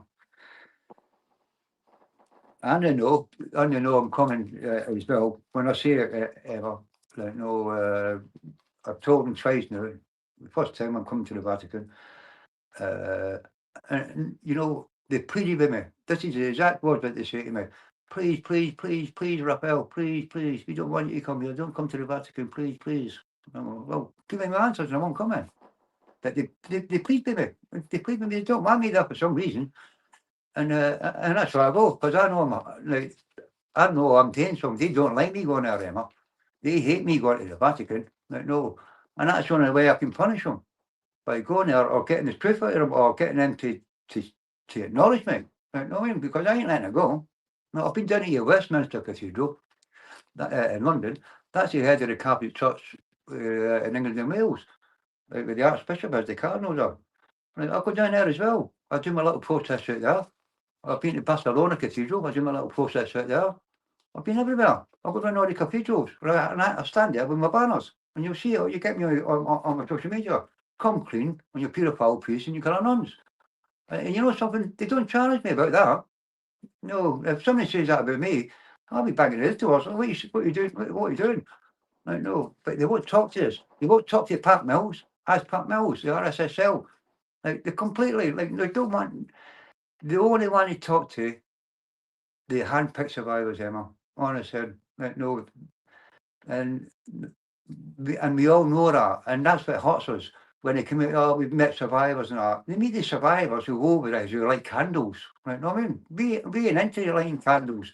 We want the truth. We want accountability. Not lighting candles and going, oh, pray for you. I say these prayers are finished. You know, I can say a prayer for them. You know, no, I think I'm a wee good points though, right? No, Emma, through this little journey. Because I do meet some beautiful people, all my little travels. I don't know, I do. I do meet some very interesting people, and I never get told off. Like, no, years ago I did. People going, I don't want to hear this stuff, let's leave it. But now people are so intrigued with it. Like, no, I do. I do try to have nice people and nice times, and I love it. I love what I do, go on my little travels. And you know something? I don't know what I'm doing. I got up in the morning, I just go out. And I ain't got no plans. I don't make no plans. Like, no, I just sing the songs that I have today. As I said, I'm here for a reason. Like, no, but I didn't think it was going to be this reason. Like, no, but I did when I blew it. It's the people, and when you're getting believed, and a lot of people are interested in it. They know somebody, Emma. Now people know somebody. Like, it's having to. It's either one of the family or one of the friends or somebody they know. It's like a knock-on effect now. Like, no, it's and as I says, I'm on the front line because I do go out and meet a lot of people. Like, no, I meet the homeless as well. I love meeting them. I love having chats with them. I give them a free book. I sign a free book from them, and I can relate to a lot of them. Not all of them, but a lot of them. And that's what people have got to understand. Like, no, because I've been there, Emma. I've been there. And I know a lot of homeless people. I still know a lot of homeless people. And they've got to understand what's behind their problems. Like, no, I mean, it's some of them are homeless because they want to be homeless, but there's quite a few who have got a lot of mental health problems, like myself, who have been through it, like myself, or they've been through some sort of abuse, or been through some sort of disturbance. And a lot of them now, it's winter now. It's freezing, especially in Britain. And a lot of these homeless, they won't go to the shelters. They don't go to the shelters. 'Cause it's too dangerous for them, Emma. It's dangerous because they're full of drug addicts and alcoholics and, like, bad people. Like, they steal your money, they beat you up. Like, they abuse you, sexually abuse you as well in these homeless shelters. And a lot of people won't go there, go to these homeless shelters. And I know that for a fact because I speak to them. Because I say to them, there's a shelter in there. Oh, I won't go there. Why not? Oh, you know what happens in there? Like, last time I was in there, I got beat up. They stole my stuff. There's no, they ain't proper facilities from, and somebody's homeless. They make themselves homeless. Like no, that's their way of life. But there is a lot of homeless people out there who do suffer with mental illnesses. I don't know. And in prison, prison's the same. We're everywhere. We're everywhere. Prisons. I don't know how many people, guys. I don't know. Maybe 50, 60% men in prison have been sexually abused or abused when they were younger, or as boys in prison. So if they address that in prison, the prison population will come down.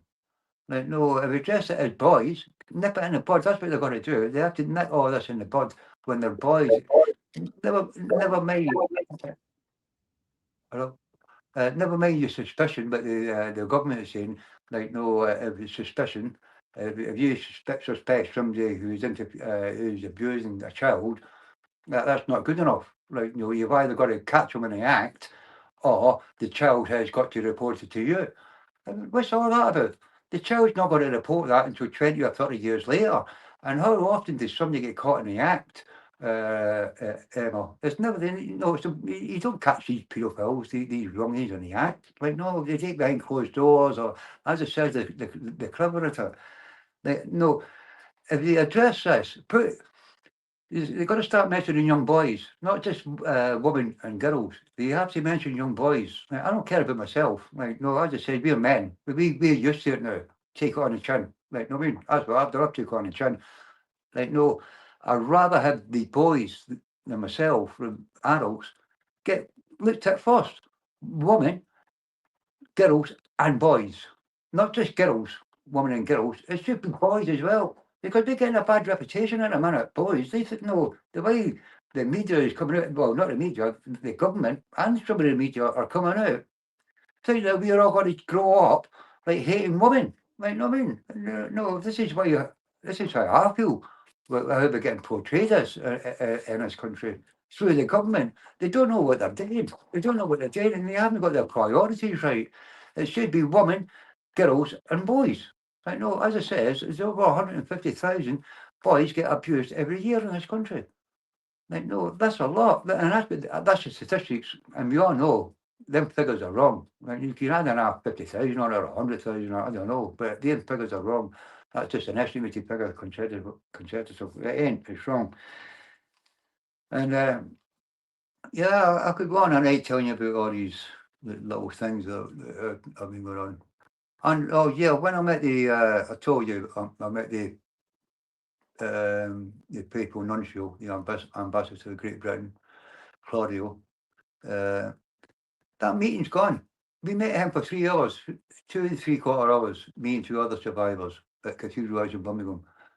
Like, it was all in the Tablet magazine, headlines of the Tablet magazine, major breakthrough for survivors, meeting the Papal Nuncio, the ambassador to Great Britain, about abuse. As I said, when I made the breakthrough, it was a major disaster because he never got back to us. And you know, when I've asked for them minutes, we've had a high-ranking meeting, a high-profile meeting. As I said, the first time ever the Papal Nuncio met survivors in the Tablet magazine front page. Now, 2 hours, 45 minutes we spent with him. I asked him some serious, heavy questions. I did. There was a monsieur there. He was writing notes. There's one of the head of the Catholic Safeguarding Standards who was there. I forget her name. Carol Lawrence. She was there. She was taking notes. Right. So I've asked, because he hadn't returned to see us. As I said, now he's the ambassador, the papal nuncio for Ukraine. So he never responded back to us. So when I started making inquiries, I said, look, I want to know why hasn't he responded? Pope Francis sent him over, blah, blah, blah. He said he's going to get back to us after 6 months, after September. I want to know why he never got back. You know something? I asked for a subject request answer. I've asked for the minutes. Nothing. They've took that after the magazine. I can't get that photograph in the magazine, the Tablet magazine. I can't get that back up on my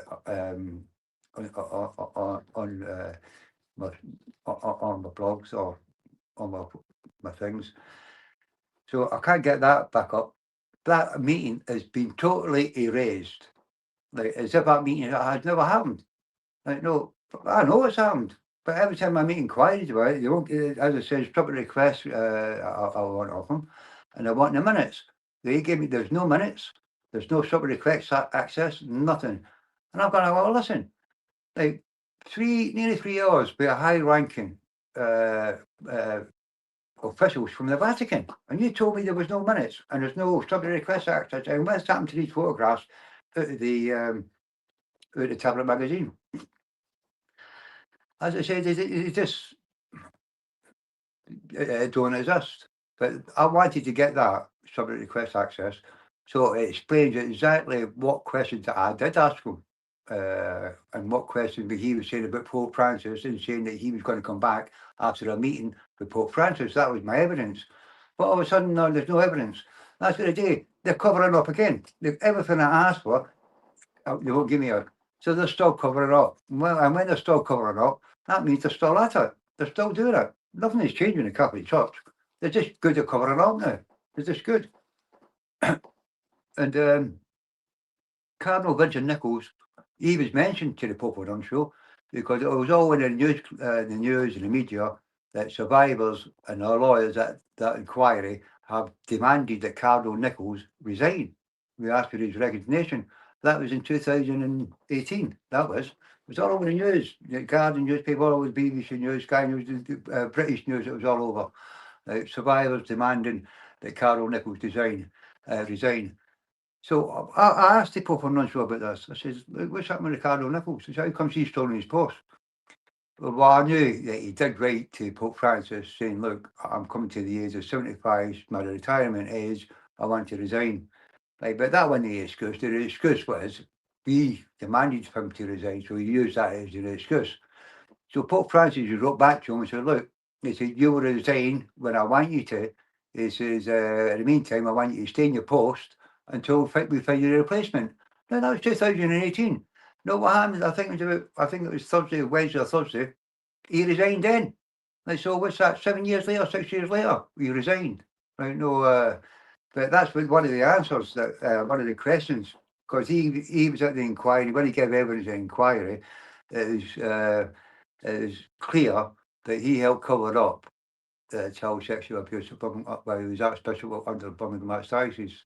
So that was the reason why we wanted him to resign. But you know, when he resigned the other day, there, you would have thought he's been in power, the Archbishop of Westminster, the head of the Catholic Church in England and Wales for 16 years.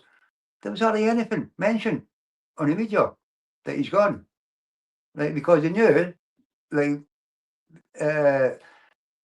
there'd be a backlash, right? Because his legacy's finished. Like, no, his legacy's finished. Like, no, because it was clear that he did help cover up child sexual abuse by his Archbishop of Birmingham under Birmingham Archdiocese, where he was the Archbishop there.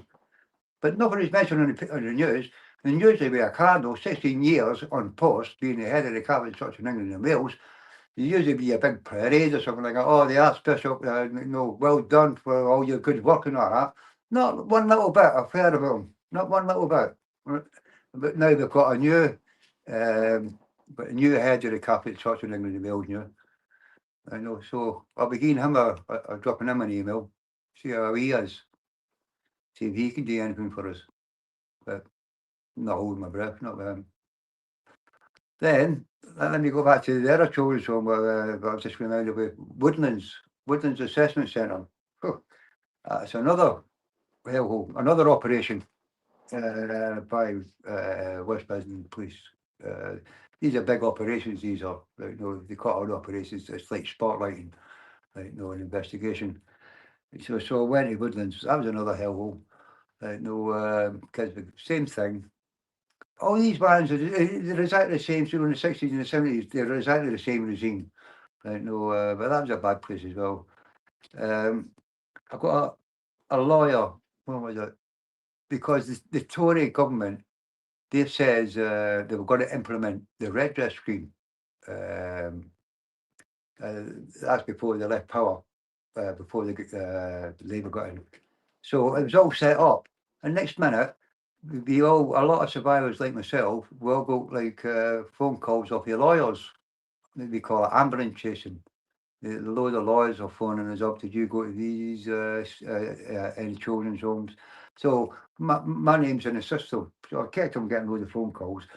So the statute of limitations were lifted. They're going to lift the statute of limitations. So that means you could put a civil claim in. Like no, the only thing that was barring was putting a civil claim in, and it was a statute of limitations, but it meant we had to report that incident within 3 years of it happening. Like no, but ours is historical. So so they've lifted that. That was a major barrier that we had to overcome. So the Tory government have lifted it. So we get these phone calls off of all these lawyers, these abuse lawyers. So I've had lawyers come out to see me. They know someone that took 5 different statements off me. That was in February, like for 5 different children's homes. Or was that? Like no, she said, look, Rafael, it's like the redness scheme what they've got in Scotland and Ireland. He says, you don't have to do nothing, Rafael. You've got all your reports here. We've got everything. He says, you'll be up in September. He said, and what it is, you'll be in front of the board. And what they do, they'll assess it, and it's capped. He said, but they'll assess to see how much you're entitled to and what you're entitled to, like the monetary counselling or any other things that you can do. And I went, oh, brilliant. He said, you don't have to worry about nothing, Raphael. He said, you've got it. Like, no, all that is, you don't have to give evidence. He said, the proof is on them now. They have to prove that they never done it. He says, so, no, it's called the Red scheme. But you know something, I wasn't the only one that these lawyers went and seen, you know. They went and seen thousands of us.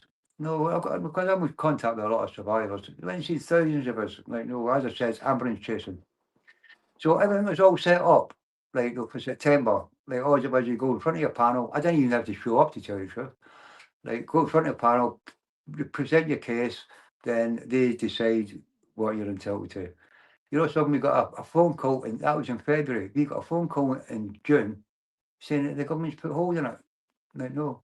And what do you mean they put a hold on it? I know, with no explanation. Oh, they have. It's going to be too much to handle. They haven't got enough staff, and it's going to cost too much money. Like, no. No, and that's like devastated a lot of survivors. Like, no. It's why did they do that? I know, I mean, it's as I said, I'm really angry at this government, the way they're treating survivors. I know it's, and as it says, 10% of them MPs, members of Parliament, are under investigation or in prison or for, for sexual misconduct. 10%, what we know of. They've got no time for us. They call us liars. They laugh about us. That's Jeff Phillips laughs about us.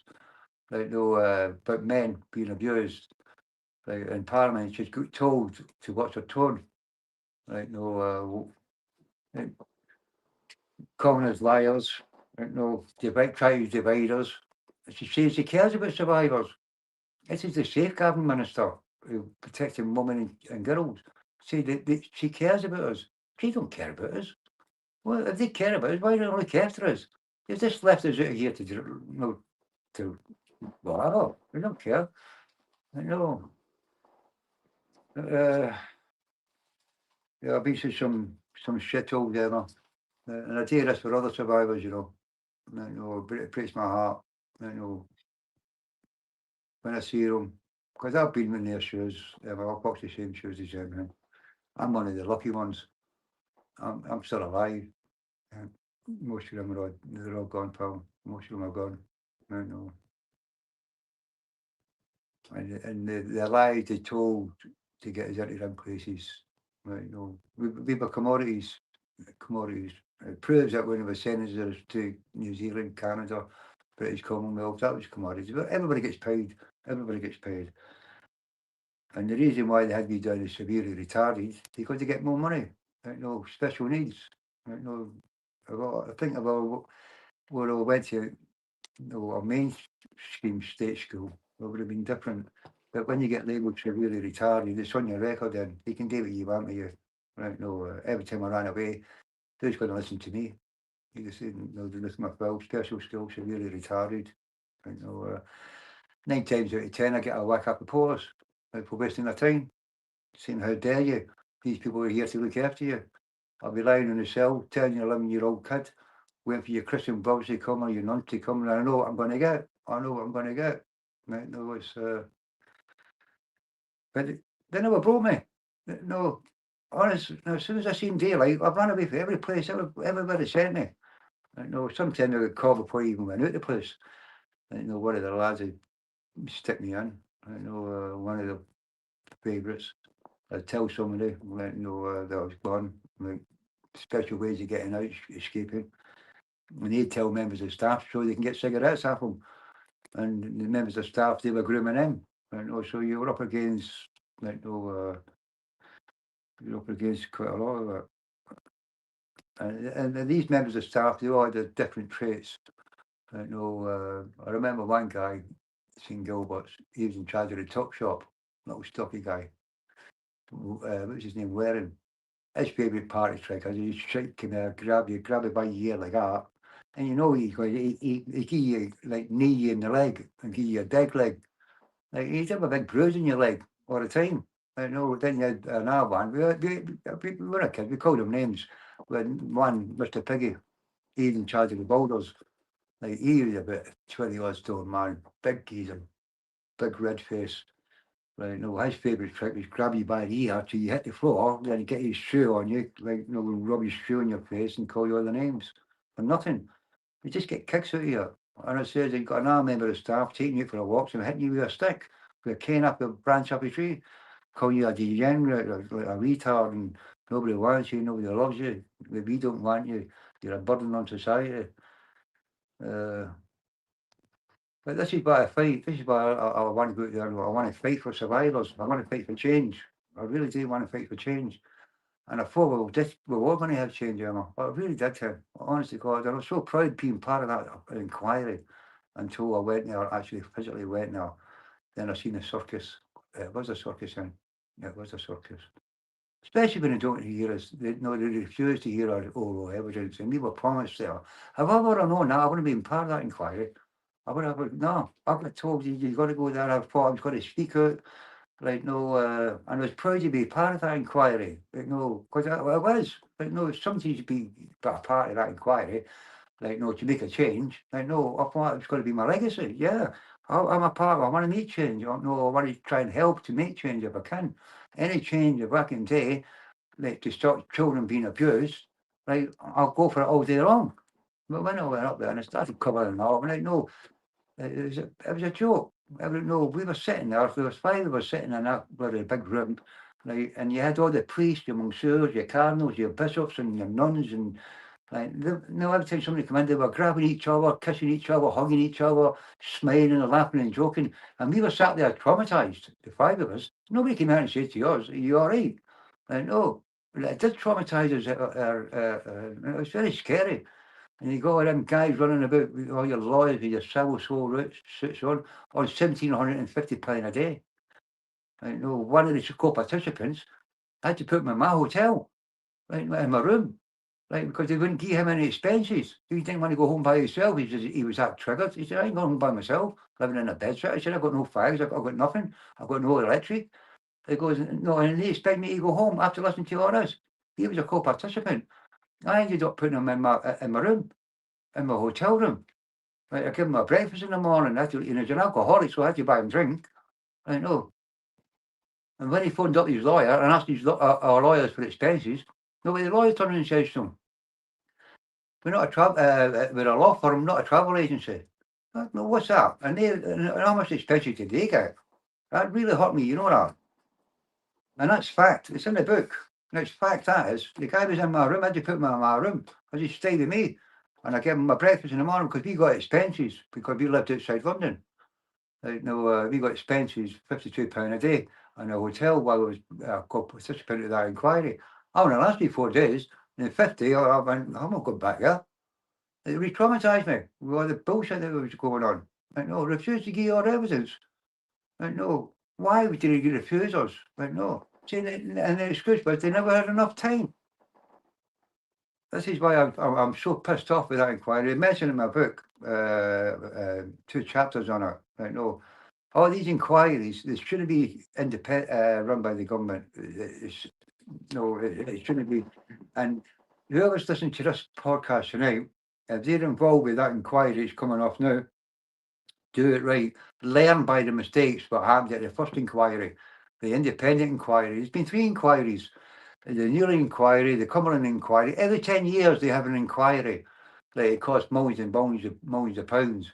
But what has come out of these inquiries? People are still shouting about the Cumberland inquiry, the Newry inquiry, Newland inquiry. People are still shouting about that, what they're trying to implement from these inquiries. Nothing comes out of these inquiries. Nothing. And we've got to make sure that these 20 recommendations, but it was implemented by this inquiry, they've got to be implemented. They've got to do it. They don't water it down, because we'll only come back and it's only going to cost more. It's only going to cost more money.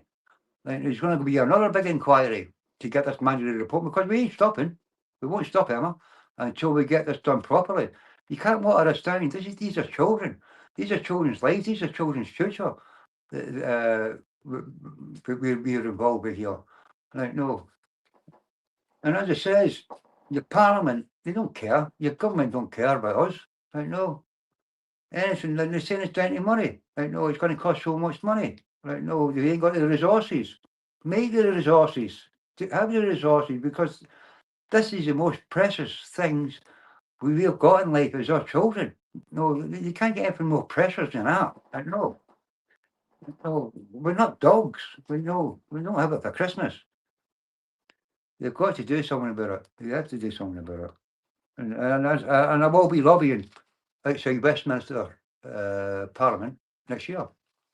If we don't get any results, I'll be there with my other banners. It won't be saying killing nuns and paedophile priests this time. I'll have to think of something. And we'll have to think of a new logo for them lot. Jesse James, Jesse Phillips. Now, one thing I wanted to ask you, this is obviously an abuse of power where adults that are deviant and sexually deviant are infiltrating good organizations like a church or a school that's meant to protect children. But if you're a pedophile, if you're a child abuser, what a great opportunity to have unlimited access to children if you get hired at one of these places. So, of course, it doesn't mean that every single person in the Catholic Church and schools is evil. It means that these places are breeding grounds for predators to find a way in and abuse children. However, a lot of stories that I hear from the UK and elsewhere, it seems like birds of a feather flock together. So one thing I wanted to ask you was, how many of these teachers and instructors, caregivers, priests, nuns, staff were involved? And have you been able to tie any of these adults to a cult, a satanic cult, some type of group? Because it seems like they were all working together. This was organized crime, organized abuse. It wasn't just one person. There was a lot of people involved in this. Yeah, well, the Christian Brothers, they were known of it for the satanic ritual abuse with children. I know quite a few people, the survivors, who were abused by them, and the stories that I've heard with them, I just don't want to think about it. I'll tell you about it, Emma. I know with these Christian Brothers, well, you heard Dave Sharp's story. Yes. Pat Mills, myself. These are satanics, the Christian Brothers. I don't know about the nuns. It's just different orders, isn't there? The nuns here, the Magdalene sisters in Ireland, the Sisters Charity of St. Paul the Apostle. Yeah, they probably are, but I've never looked into it that far. But you're right. Some of these people who get these jobs, do these, they're not all bad. I know that. We all know that they're not bad. But because of the organisation and the type of organisations that they are, it's like a magnet for them, because they've got access to kids. Yeah. No, that's what I've said. It happens in any job, where the kids are. Like, no, it draws attention. And as soon as one gets in, I find out as soon as one gets in, then they start getting the pals in. Like, no, it's like what happened at Tenno Assessment Centre, one of the children's homes. I went there, 8 members of staff went there, went to prison there for abusing children. It's like somebody getting a job in a sweet factory, like, no, a chocolate factory, like, no, and you're a chocoholic, like, no. So you phone your pal up and you go, like, you both you know people who are chocoholic, they love chocolate, and you go like, oh, listen, mate, I've got a job here, brilliant job, I'm having a right off here. I said, there's loads of chocolate here. I said, I can have as many as I want. I says, why do you come and join me? He said, you can have as many as you want. Like, no, Yeah. so that's how it works. It's all, they're connected, because they don't keep this as themselves, because they're in groups, aren't they? A lot of them are in groups, paedophile groups. So, they're like criminals. They sit down and they plan things. Like, but I think to go into this job, it's a magnet. It's a magnet to be into this job. They see kids as like an opportunity, like, and to get into that profession, like, to have access to them. That's what I think. 100%. Yes. And for you, you obviously were the son of parents who unwittingly signed you off to these different schools, didn't know what was going on. They did not volunteer to have their children abused. It was just they were taken advantage of. Did your parents ever, or I should say, did you ever disclose to your parents, or did your parents ever find out what I was getting beaten? Yeah, they knew. My parents, my dad knew. My dad was up there fighting it. They threatened my father with prison over me. They said they was not send me back. That no, they were going to take court action, and I'd end up in prison. My father went to many meetings up there complaining, kicking off, with them, screaming at them. But don't forget, my father was seriously ill. Like, no, he died when he was 45. Like, no, he was while I was in care. Like, no, I feel for him. You can imagine him, like, no, seeing his siblings, his sons and daughters in care for nothing. When the only reason, because we were poor. That was the only reason. We were poor family. Like, no, my mum couldn't speak English. Vulnerable. And that's what the Catholic Church done in them days, Emma. They picked on vulnerable families, because I've seen so many other families like ourselves in these children's homes. Like, no, it's they went to they go into the estates, and they were just taking a handful of children out of different estates for no reason at all, and labelling them accordingly. And as I said, I was labelled severely retarded. Like, no, I ended up a coal miner. Like, no, I'm still getting my pension now. My sister, Sister Margaret, bless her, she's gone. She ended up in a children's home. They had her down as severely retarded. The 3 of her children went to university. The top universities in Britain, and probably in Europe, some of them, St Andrews University in Scotland. Prince William went there. Like Cambridge University, like one of the top universities in the world. And Keele University. 3 of her daughters went to these universities.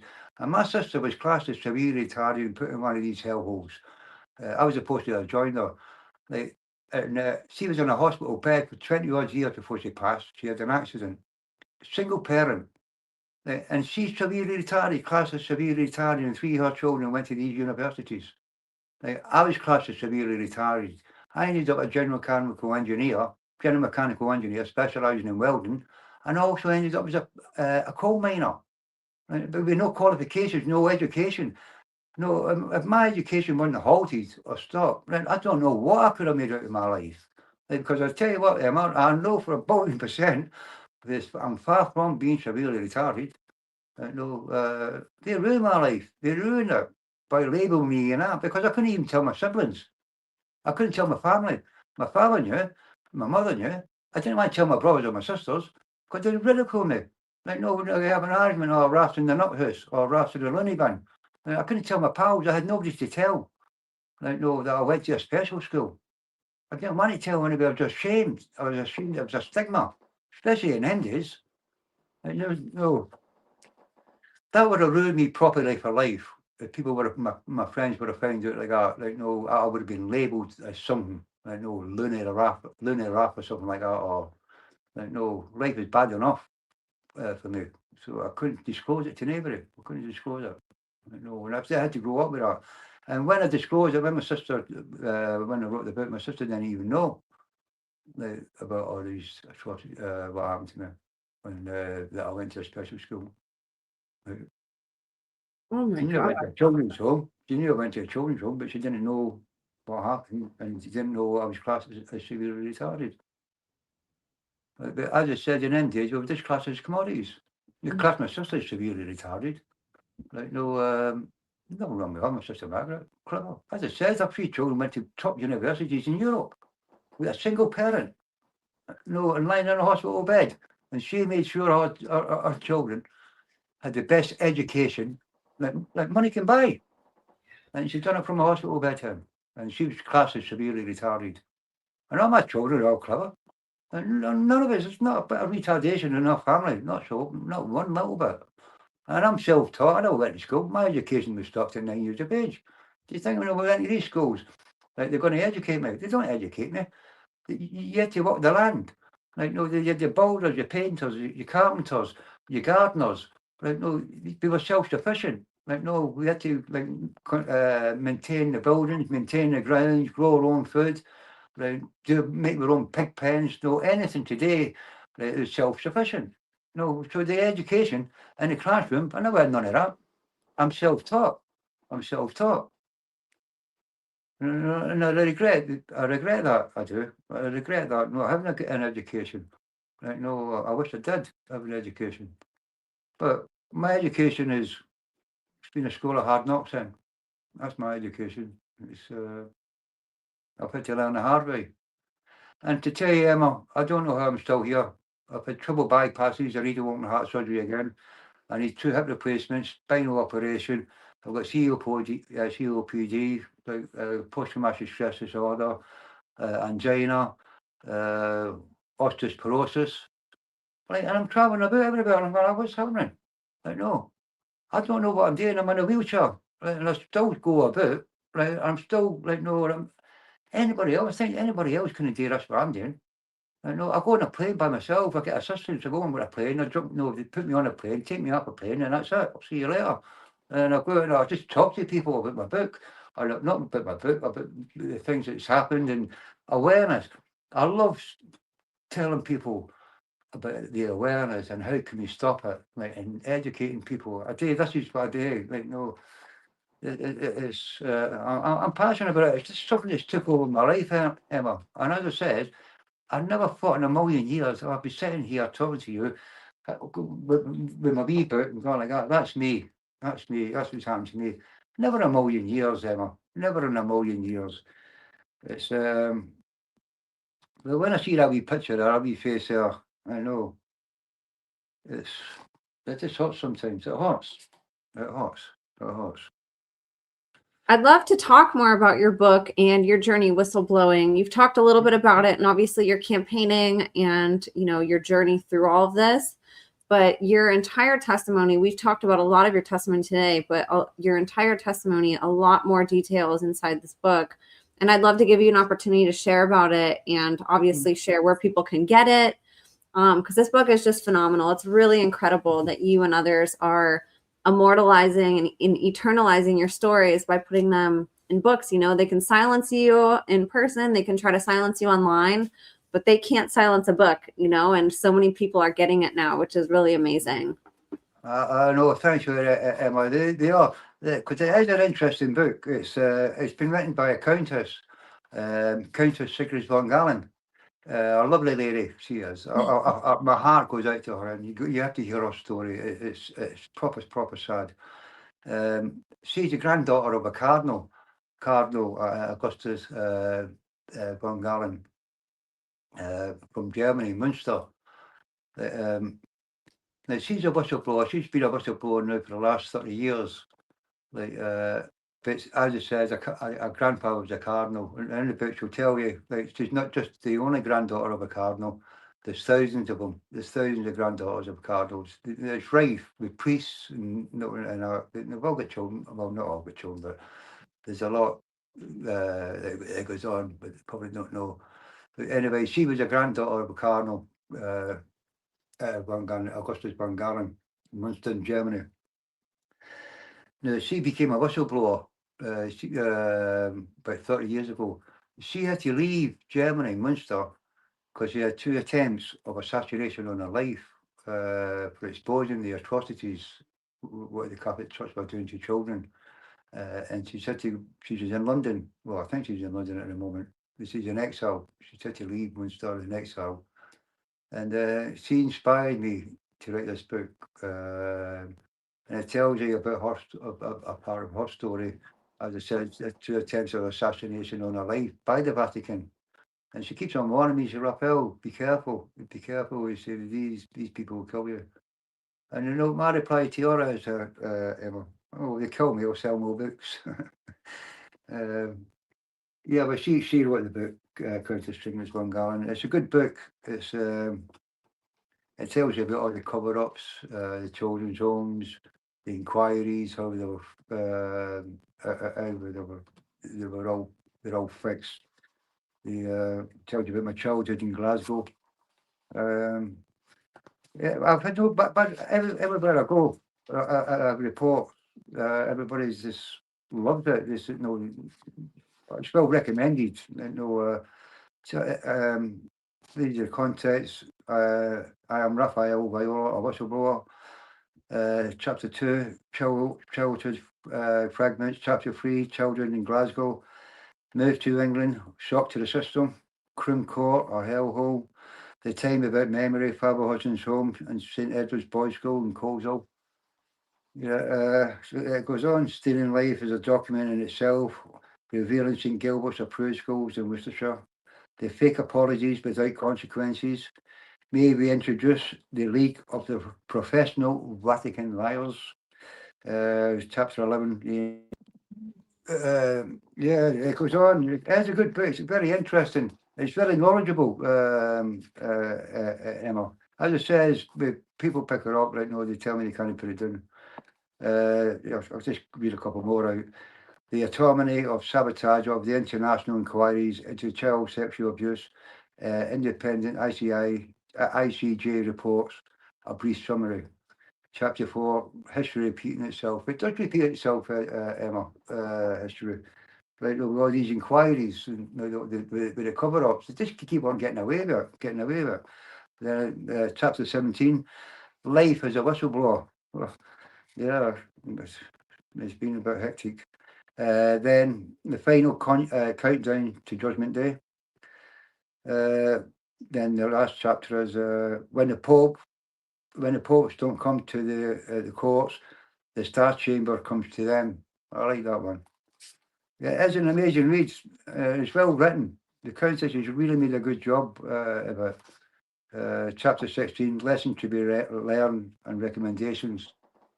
Well, there's got to be a few lessons that have to be learned through this journey with the Catholic Church and the inquiries and the cover-ups. I just hope people will understand. Read my wee book. That tells you a lot. It explains a lot, and it's, as I said, it's very, very well written. And Countess Sigmund Von Galen, she's done a good job. I don't know where she is. The Countess, she disappeared. She's really scared. She is. As I said, she's had 2 attempts of assassination on her life. A lot of people don't know that. What the Vatican are capable of doing. I've had death threats. I've had threats. I know. But as I says, it don't bother me. Don't bother me when I get all these threats. Because of the nature of what I'm saying. But I'm only saying the truth. There's nothing in here like it's no lies. They are the devil's advocate, the double agents of the churches. Because they're not double agents. My lawyer was a double agent. I forgot to mention him. He was a double agent. Trying to tell me £5,000 for a second opinion. because they slandered me, assassinated my character. Like, no, and I said, well, I want a second opinion from Professor Bison, who worked for the Catholic Church. Remember his name, Professor John Bison, Cardiff University. Like, he works for the Catholic Church. He specialises in post-traumatic stress disorder. He was in the army. That's where he learned his skills. Nothing to do. He's got nothing to do with child sexual abuse or abuse of children. He's done a report on us, slandering us, assassination of our character. He's in the book. And when I've asked for a second opinion, our lawyer said, well, you can have one, but it's going to cost you £5,000 each. Is that fair? Do you call that justice? A £200 million independent inquiry what it cost, but nothing came out of it apart from these so-called 20 recommendations, which has not even been implemented yet. Well, they're all going to implement some of them, but water down. Should have watered down. It's got nothing to do with this government to water these down with these recommendations. Yeah, anyway, this is my book, Systematic Child Abuse and the Smokescreens of Organised Vatican Criminality. And it's right, the Vatican, man, the criminals, the mafia, the head mafia. And I've had no complaints. I've sold loads of books because I'm getting silence. This is a year. I've sold loads of books on my travels. That's what I do. I stay in hostels. I sign them for 10 euros a book. And I do pretty well with it, because that's the only way I'm selling them, because they're silencing me on my social media. I've had to start a new platforms. I had to get a new phone, new SIM card, and to start again. I can't promote. I've been restricted. But they're not just doing it to me, they're doing it to a lot of people in the UK now. They're silencing us. Anybody who speaks out now, they're getting flagged up. And when it hurts me, as I said, I go about and I go to the cathedrals and the Vatican or that, and I shout out, "You killer nuns and paedophile priests." And this is what's kept me blocked for saying things like that. Well, I'm only telling the truth. They don't say anything to me. Nobody, the churches or your cathedrals or your Vatican, they don't come out and say, "Hey, Raf, pack it in, stop calling us that." But when we put it on social media, they stop me, they block me. They say that I'm doing things against the guidelines, against the rules. I don't think so. Nobody else is complaining. So that's why I need to try and get this book out, because that's the only way I'm getting it out, is doing it through my podcast and by word of mouth or selling them. But it's a good book. She's done a brilliant. I can't fault the Countess. I read my mum and dad. They got married in Gibraltar. That's my mum and dad. Yeah.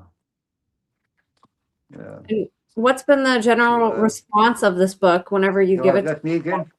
The Archbishop Bernard Longley, when he comes to my house. Look at that. I call him a Judas there. He came to apologise. I did accept his apology at the beginning. But no more. Not really. All the dirty tricks they're played on us. It's all PR stunts. And they're good at that. But anyway, people are clocked onto them now. People are away to your fake apologies. Oh, and here's the other one. When I met Claudio, look at Claudio here.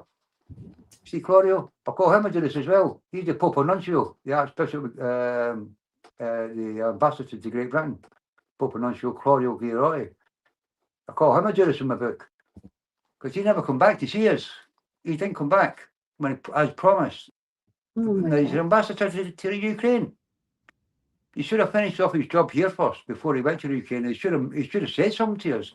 He should have just went up and left and just blanked us, totally blanked us. And that's it, end of story. Where's his response? Well, not from Pope Francis now, he's passed. Where's his response from Pope Leo now? Tell Pope Leo. No, we're still waiting. Hey, Claudio Girotti, we're still waiting for your response. But you promised us in 2022. Or 2021, sorry. Can you get back to us, please? And another one what I want to say is, if the Vatican, any of your spies from the Vatican are listening, or your churches or your cathedrals, I'll meet you, anybody, any of your priests, your bishops, your cardinals, your monsieurs, safeguarding, anybody. I'll meet you anywhere and let's talk this out. Like, no, let's have a meeting. Me and yous and another survivors, and not just me, two other survivors will meet you anywhere. Or I'll bring one other survivor. We'll meet you anywhere. I'll come and I'll shut your door, invite me, and let's speak about this. Because at the minute, you're not listening to us, and that's not fair. That's not fair. You said you want to listen to us. I'm giving you the opportunity here now to listen to us. I will come, email me, phone me, write to me, go through somebody else. I'll come to the Vatican, I'll come to your cathedrals, I'll come to your churches, I'll come to your offices, I'll come anywhere. Let's you can't just blank us. You can't stop communicating with us, because that ain't going to work. You're just making it worse, because we ain't going to go away. We're not going to go away, mate. So this is what I want to say to you and your spies. And there's the art. There he is. Claudio, he told lies. Said he's going to come back and see us after another meeting with the Pope. He's your ambassador to the Ukraine now. Now, if you don't trust him in England, what about the Ukrainians? Are they going to trust him? What are you going to do over there? And your book is found on Amazon. Yeah, this is it here. Chapter 6. The Time Without Memory. Father Hudson's Homes and St Edward's Boys' Home in Coleshill. This chapter is a particularly strange one. I couldn't remember anything being there. You know, that 4 months that I was at a place. Father Hudson's Home, St Edward's Boys' School. Can't remember a thing. They were experimenting in children and with drugs. Selling them all over the place to British Commonwealth. Yeah, that's my wee book, Emma. I'm pretty proud of it. I'm proud of Countess Sigrid Bungarlin. A lovely lady. She's done a smashing job. But we've lost contact with her, Emma. I think she's gone back into hiding. No, she's a very scared woman. She is. How sad. Shame, I hope she's okay. In exile, she's been in here 30 odd years. She's been in England.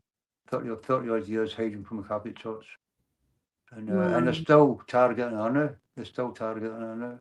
And she's at the end of my. She's put a little piece at the end of my book about her life, about her story, how she's been targeted by the Vatican for 30 years, and attempts of assassination on her life, and how they tried to poison her and kill her. And she had to flee Germany in exile to get away from them and be in hiding.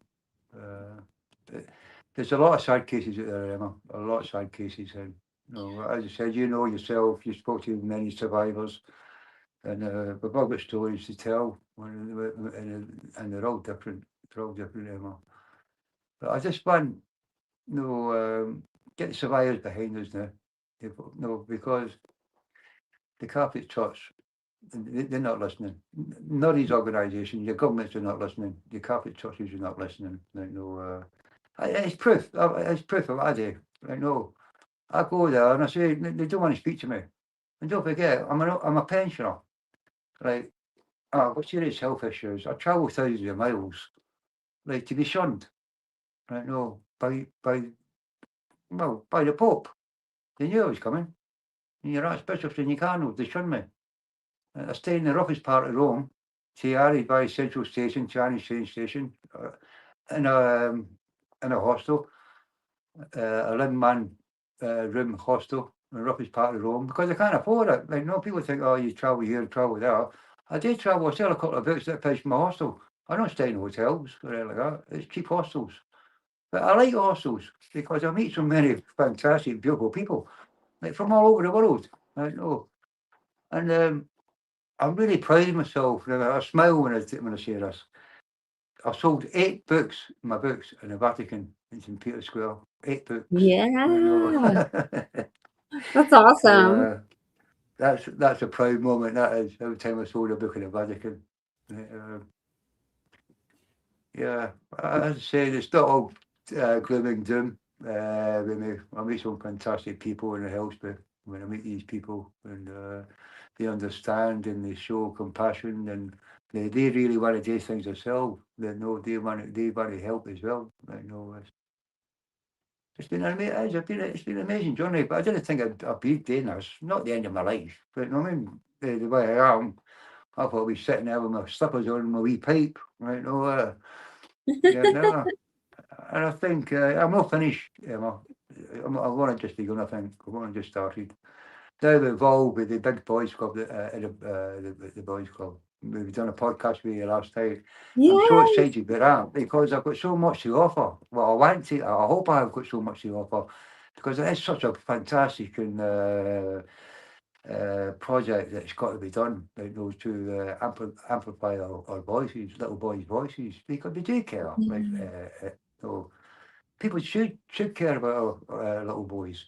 As I said, 150,000 boys get sexually abused every year ever in this country. We heard about it all last night, but nobody cares about it. We get told, "Oh, you grow up, man up, shut up, get on with it, don't want to know what to do."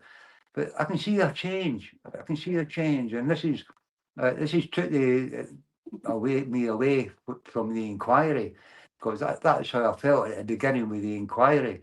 I thought, yes, I'm part of something that I can make a change. Like, with my experiences, I can make a change. That was what the inquiry was all about for me. Like, Yeah. like hoping that with my evidence and my testimony can influence people and do make a big change. But it never happened. But with inside the boys' club, I know it's going to happen. I know I'm with people who I trust and admire, who have got the same passion as me. So this can't fail. I know this one can't fail. The little boys' club can't fail. But in my opinion, the inquiry does fail us. But I'm looking forward to this going out and spreading the words about how we had to grow up with serious mental health issues. As it says, there's not many is left now. With your alcohol problems, have your alcohol or drug addict, homelessness, relationship problems, suicides, attempts. Don't care about life anymore. Waking up, going, I'm still alive. I wish I was dead. All that. I've had it all. I've had it all. So as I said, the way I feel now was the way I felt about the inquiry at the beginning, because I've got the experience now. I've got the, I've been through that with inquiry, but now I've got the experience of being in an inquiry. I've got the experience, lots of experience. I've done the practical and the theory now. So, it's been an education, and it's been an eye opener.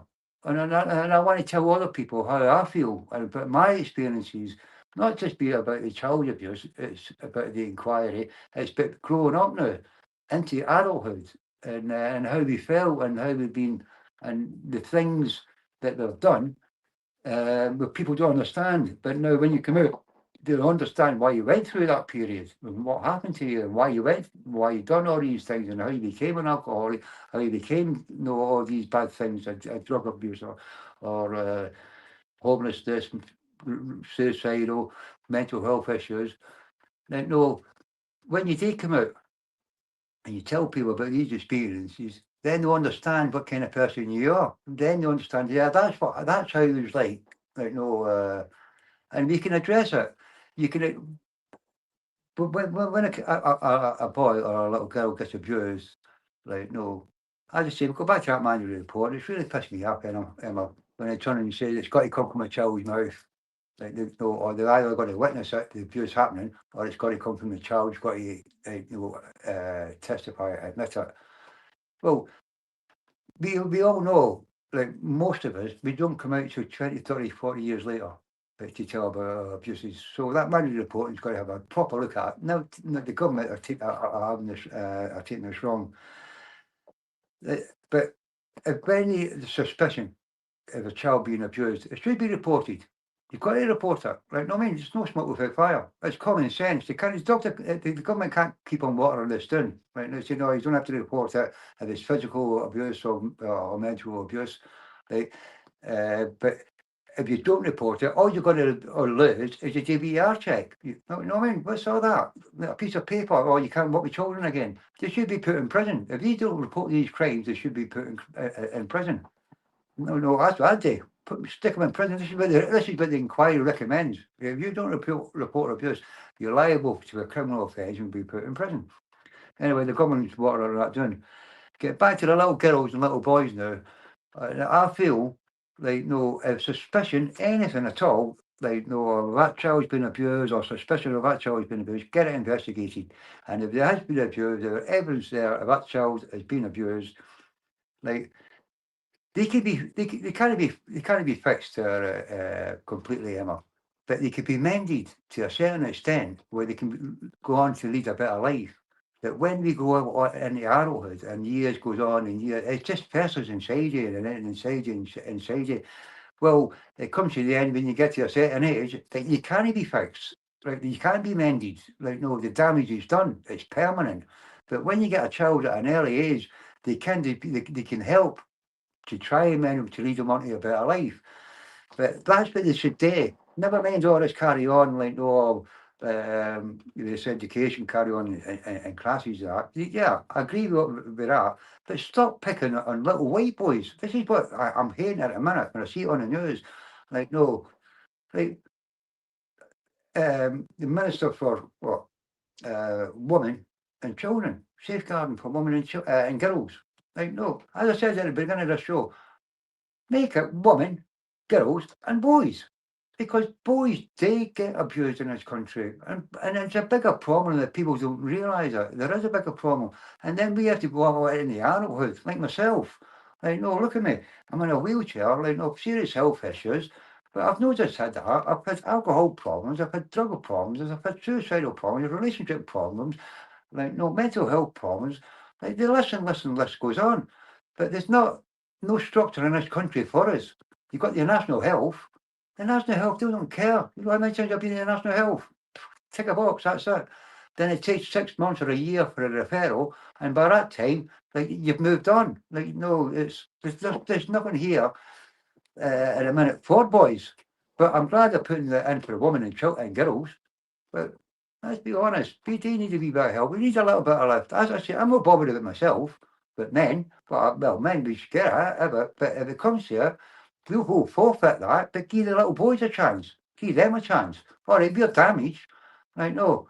But please, make the government be a safeguard minister for women, girls, and boys, and stop putting all the blame onto the boys, saying that we grow up. Like, these women, they're going to start hating us as we're growing up. No, they think that we're bad. We're going to grow up into bad people, bad men. Like, the way this government is portraying us, like, violence against women and girls. What about the violence against boys, men and boys? Because, like, no, there's near enough the same, you know that, the same ratio. There's not much difference in it. And this is what I want to add. No, this is why I'm glad. Like, I've been approached by Naomi and the rest of the team, and to be a part of the big boys club, because I think I've got something to offer here as well. And I'm looking forward to with this. I really am, because I think we can make an impact. I really know we can make an impact, because I'm with the right people this time, not with a bunch of fakes like your lawyers and the independent inquiry, but they were fakes. It was just a circus for them. It was just a gravy train for lawyers. That was. But this project that I'm on now, like, I feel so blessed that I'm part of it. Like, no, as I said, with the people who I'm surrounded with, who are very supportive and very passionate for what we do. We're not in it for the money. We're not in it for gain. We're in it because we believe that children should be properly taken care of, like, and safeguarding. Like, no, and I've been given a second chance, so I ain't going anywhere yet. I'm still here. I'm not going anywhere until I do this project properly, take part in this project, and it's another journey, another chapter. Another chapter, yes. And for people listening, the project's called Inside the Boys Club, and we just filmed a podcast episode with an entire panel from this team, including some of the survivors. Yep. Dr. Nathan Murphy, and Rafael joined us for that as well. And we had an amazing discussion I'll be on going male. all night telling you, talk to you all night, Emma. Right now, I'm a speaker now. I just speak talks. I've been to Glasgow, but back to Glasgow. They invited me to do a speech up there. Oh, I love Glasgow. As I said, when I left Glasgow, Glasgow was not a bad city. The people were nice, but it was just rough, like no poverty. But when I went back up this time, oh, I was like the prodigal son coming back. They all loved me. That was my first speech. So I went to Cornwall. I done another speech in Cornwall. Got invited down to Cornwall. That's the other party, one part of Britain to the next part of Britain. I went there, done a speech there. I'm in contact with a lot of amazing survivors as well, and that's what keeps me going. We all keep each other going, you know. As I said, I travel a lot. I travel a lot with my book. I don't have any problems with my book. A lot of people are interested in my book, and it's been an amazing journey. I've had my ups, I've had a lot of downs, especially when I speak to other survivors and they tell me their stories. And I just know it's heartbreaking from time to time. But this problem in England, it has to be addressed. It's got to be addressed properly. And the government, the only person who'll be able to do it is survivors, because nobody else is taking it's helping us. We have to do it, and we have to take the fight to them. But it should be the opposite way around. They should be coming to us and begging us, like, for forgiveness and sitting on the table. As I said, I'm meeting this. I'll say this again. Anybody, any of you spies out there, because there are spies out there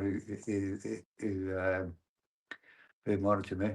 Any of you spies from the Vatican or your churches or your cathedrals or your RSSL or your Catholic Safeguarding Standards, I'll come and meet you anywhere.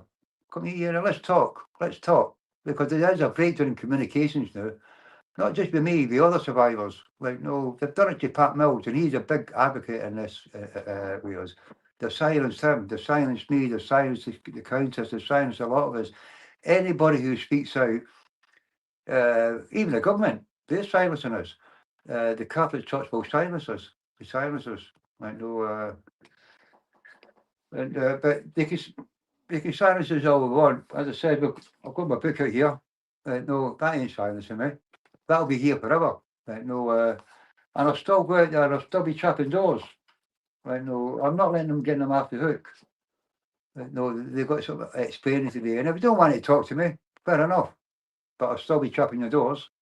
I'll still be trapping your doors, for sure. So blessed that you decided to pursue a journey of turning your pain into something you not only enjoy, but that helps change people's lives. You've turned your pain into a purpose. And that is such a good sort of lesson that I hope other survivors can take with them, especially men. You know, we did a whole panel episode on Inside the Boys Club, and you joined. We had Dr. Naomi Murphy and a few other survivors from the project join. And the whole podcast was centered around male child sexual abuse and the stigmas around it, how we break it, and the power of community and finding a purpose, something to do with your pain instead of keeping it inside, whether that's talking about it to a friend, whether that's writing a book, doing a podcast. You know, there's so many ways that we can take trauma, no matter what the trauma was, and transmute it into something really beautiful that can help people and can help change the world. And Rafael has just, I mean, you've really pioneered the way for that. And you are such a beacon of hope, such an incredible role model, such an inspiration. It is just, you can hear the passion in your voice. It's not easy hearing what you went through as a child, but man, is it inspiring to see what you've done with that and the ways that you've been campaigning and advocating for people and creating projects and joining projects with other men to help bring awareness to this. You know, it's really powerful because there are so many victims of this all around the world. It's not just in Glasgow or in the UK. It's all over here in America, everywhere. Global. And so for people listening, I'd love to connect them with you if you want to share where they can find you on social media. Yeah, thanks. I'm on well, I'm changing everything, Emma, to tell you the truth at the moment, because I'm getting silenced. But you can get the other silence me on all my platforms, get restricted, shut me down. It's because of the topic that I'm talking about. But you can get my book, or you can get me input a lot of information on my social media, like Amazon, TikTok, Facebook, LinkedIn, Subtext. There's quite a few of them that you can get me on. But if you want to buy my book, you can buy it off the Amazon or Waterstones. If you Google me, just ask people to Google me, and there's a lot of stories. Pat Mills has done quite a few stories on me. He's like he's my Mackenzie friend. He's like a lawyer.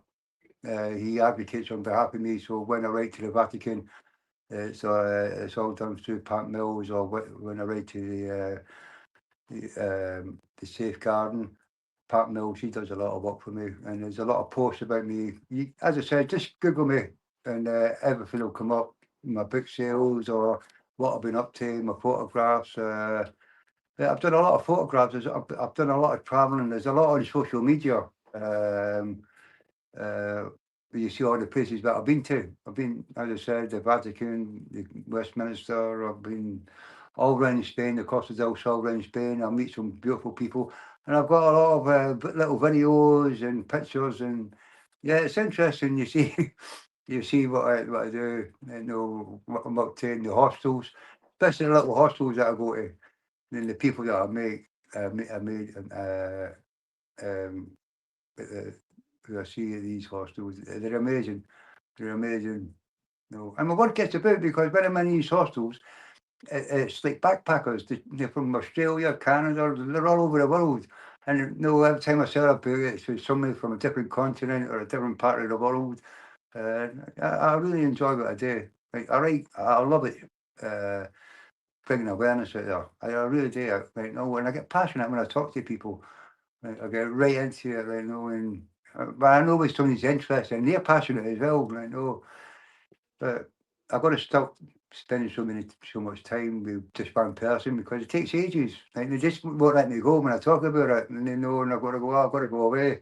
I get tired that easy now, Emma, as well. I'll get really tired. I'm under a lot of medication now. But I'm still gone. I still will be gone. I still will be gone. And so for survivors, and especially male survivors who are listening to this episode, who might just be waking up to their abuse, who might be thinking about speaking up, but they're really scared, what guidance or advice or words would you say to anybody who's struggling or who wants to make this big step that you did? Well, I talk about it. Just tell somebody, because when you do, it's that release valve. When you do, that's why I've got. When I speak about it, and I tell other people, I get messages saying that I was inspired them to go to the police, or it's good to talk, Emma. And when you do talk about it, when you finally do talk about it, it's such a relief. It takes away a lot of pain. It's then when you do come out and you do speak about it, you find that you can't stop. You just want to tell everybody. It inspires you to tell other people, right? No, that you're not alone, because we ain't alone. There's so many of us now, and there's so much help now. Not just with these organisations. There's a lot of help with other survivors. Survivors will support survivors all day long, and that's and I depend a lot on survivors. I don't depend on organisations. There's not a lot of organisations out there who really could help the way survivors can help you. But my thing is, if you're waking up and you've suffered abuse, tell somebody, speak to you. Go and tell somebody, speak to somebody about it. And you'll find it. Now, don't let it bottle up like we do. Don't let it happen 20 years, 30 years, 10 years, 5 years. Talk about it straight away. Then you will feel better. Then you start healing. When you start speaking about it, you don't have to go to your. When you start speaking about it, you feel that you're healing. Like, no, don't bottle it up. And as I said, there's so many survivors out there that you can talk to who will understand you. Like, it's that's my advice. That's my advice. You speak to your survivor, and you're not alone. You're not alone. No, no. Then days are gone now that it's all taboo. Like, no, it's you're free to talk. Alexa, stop. Sorry. Yeah, that's my pill to tell you about I've got medication time. No, my daughter done medication time in the morning, 9 o'clock in the morning, 10 o'clock at night. You got to do your medication. Yeah. But And yeah, so was that's there, my advice. That's my advice for the survivors waking up. Is speak to that, tell thank somebody, you. go out there and no, because it does work. It Yeah. does work, and I know it works. I know because they speak to survivors, and they still phone me up now. Quite a lot of them phone me up, like, no, when it's and they tell me, Raf, like, no, you're inspired us. Thank you. I had an email, no, last week, a friend last week who I met in Spain about 4 years ago. I met him in Spain 3 or 4 years ago, and he got abused when he was a child, and I know his story. And what made me happy last week when he messaged me last week, he goes, Raf, look, I went to the police. And I've got an appointment to make a video statement against this abuser. He says, I'm going for it. And that's good. That's good. 'Cause I know I've inspired somebody else. That's his story. He's telling his story. Like, no, and his story's got to come out now. Like, no, but it's hard I know it's hard for survivors to come out and to tell what's happened to them in the past. But believe me, when you do speak about it, it does heals. It heals you. But speak to a survivor because they're the ones who understand. We understand. We understand a lot better. And to just tell you all that you're not alone. Like, no, and we're here for you. Just pick that phone up. Like, no, yeah, get in contact with the big boys clubs because that's what we're here for. We're here to guide you and we're nice people. Nice. It's, things can change, but you've got to make the first move. You got to talk about it. You got to explain it. I know, and when you do, as I said, it's a healing process. It's the best healing process for me. That's my healing process. Is speaking about it, and I find that from other survivors. When I speak to other survivors, they're the same. They just want to speak about it, but no, we don't just really speak about that. We no now. When you speak of it, we can have a laugh, we can have a joke, we can be serious. Like, no, it's a mixture. Like, when you speak out, you can start laughing, not laughing about that, but you talk about different subjects. But no, and if you get anything to say about what's happened to you, we bring it up and we understand.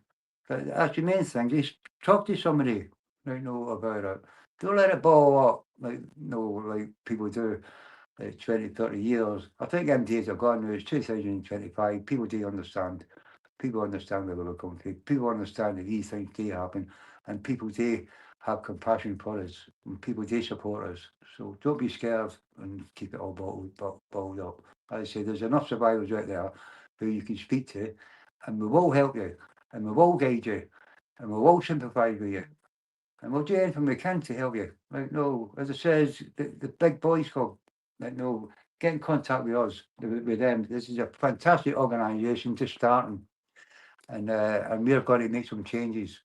We have to make some changes, but we can't do this by ourselves. We need people like you, like survivors like yourselves, to come out and to support us and tell your story to us, so other people will know. It's a knock-on effect. It's awareness. So that's my advice to anybody, Emma, who's suffering with these terrible things that happen to us.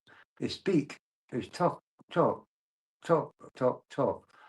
And somebody will listen and someone will help you. We'll help you. Survivors will help you. We're there. We're there for you. And honest, please believe us. You're not alone no more. As it says, it's 2024, 2026 now, I can say, enough. Things have changed. Them days are gone now. People tell you to be quiet, shut up, man up, grow up here. That don't happen anymore, mate. That don't happen anymore. I've seen a lot of changes in my lifetime. right, and changes can be made, and it will be made. But please, if you're feeling bad, if you're feeling down, right, and it's getting to you, pick the phone up, talk to a survivor, or get in contact in the boys' club. What knows to help you. There's plenty of people out there who help you. Well, I don't trust these organisations, though, Emma. I'm not too fond of the organisations or the National Health. I've done all that. I've done all that. Been there. I've done all that. And that's what the government's got to concentrate on national health. They've got to concentrate on boys' mental health growing up in the adult mental health, because there's nothing in plan for us. We go there and we say, oh, we've been abused when we kids, blah, blah, blah, blah. Oh, tick the box using our app, yeah. We can't see you until 6 months or a year. Like, no, I don't know. Things happen within 6 months or a year or 2 years. And when they come out and see you, like, you just want to give you a pull. Like, no, there's nothing we can do for you. There's no counselling there, like, no for you. There's counselling there if you've got money. No, and this is what I'm saying. You need money to get the proper counselling. And this government are withholding it, right, for people like ourselves, so we can't get any counselling. All we've got to go to the National Health, but the National Health is chock-a-block, and they go like that, oh, we can't help you. There's no, we have to refer you to somebody.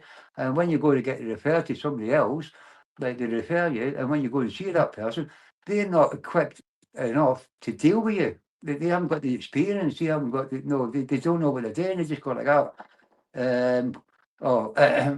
See you again next year. But no, there's nothing there in place, especially with people who have got complex post-traumatic stress disorder. There's nothing there. Even we just like, no, there's nothing. There's nothing. And when we did get counselling, it's, well, you got to go and listen to a load of whales. Right? I mean, or sit in a room, like, a dark room, listen to music, or something like that. No, they don't know. They don't know how to cope with us. Like, no, we were a hot potato. It just passes on here, go there, or we can't. In the end, you go like, oh, we can't do nothing.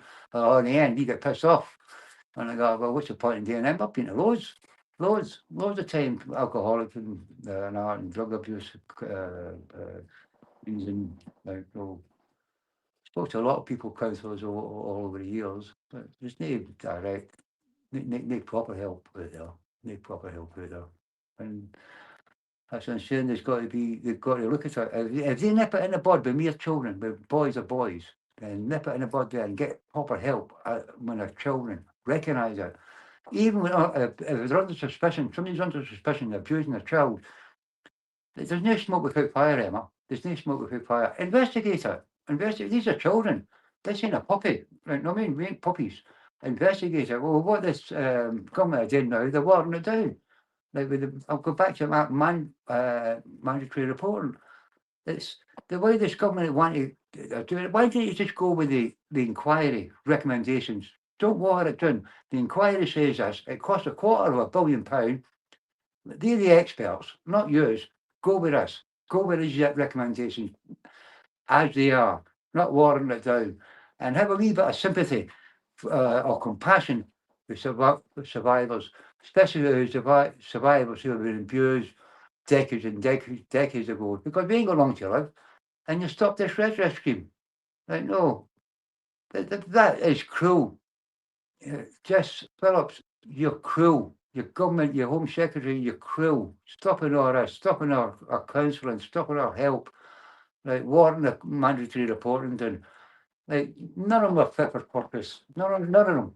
The government, your Home Secretary, your Minister for Safeguarding Women and Children.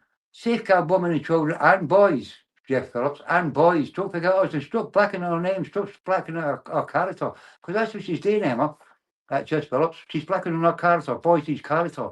Blaming it on boys. When we grow up, they're making us look like bad people, bad men when we grow up in the adulthood. Like, no, we're a danger to women and girls. We're not. Like, no, well, that's how this government are putting it. Like, no, they say we have to be educated as children. Like, no, I mean that. What about the children? What about the 150,000 boys who get abused every year in this country? That's who they're going to they got to sort out.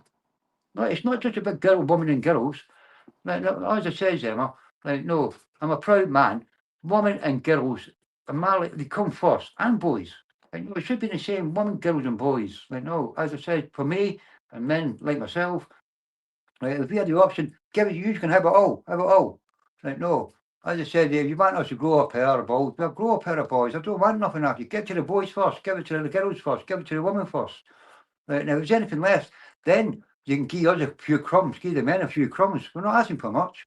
But nothing at the minute, we're getting nothing, not even crumbs. We're getting crumbs. We're just getting slated. Men are getting slated. Boys are getting slated. Like, no, it ain't right. Like, no, she shouldn't be doing this to us. Like, especially like when survivors are reading what she's saying. It's horrible. It's horrible. They've got boys down as monsters, growing up into monsters. We're not all like that. I know. It's not our fault. We just take have a look at a bigger picture, Jesse James. She's a cowboy. Jesse Phillips, Jesse James, the cowboy. You've got a clue. Always laughing, a big smile on her face all the time. Saying, oh, we support survivors. She's never supported survivors. She calls us liars. She laughs at us. Like, what is doing a bloody mandatory reporting bill? Like, stops our redress. Like, no. And she says, oh, I care about survivors. Huh. Can you imagine if she did care about survivors? If she didn't, sorry, if she didn't.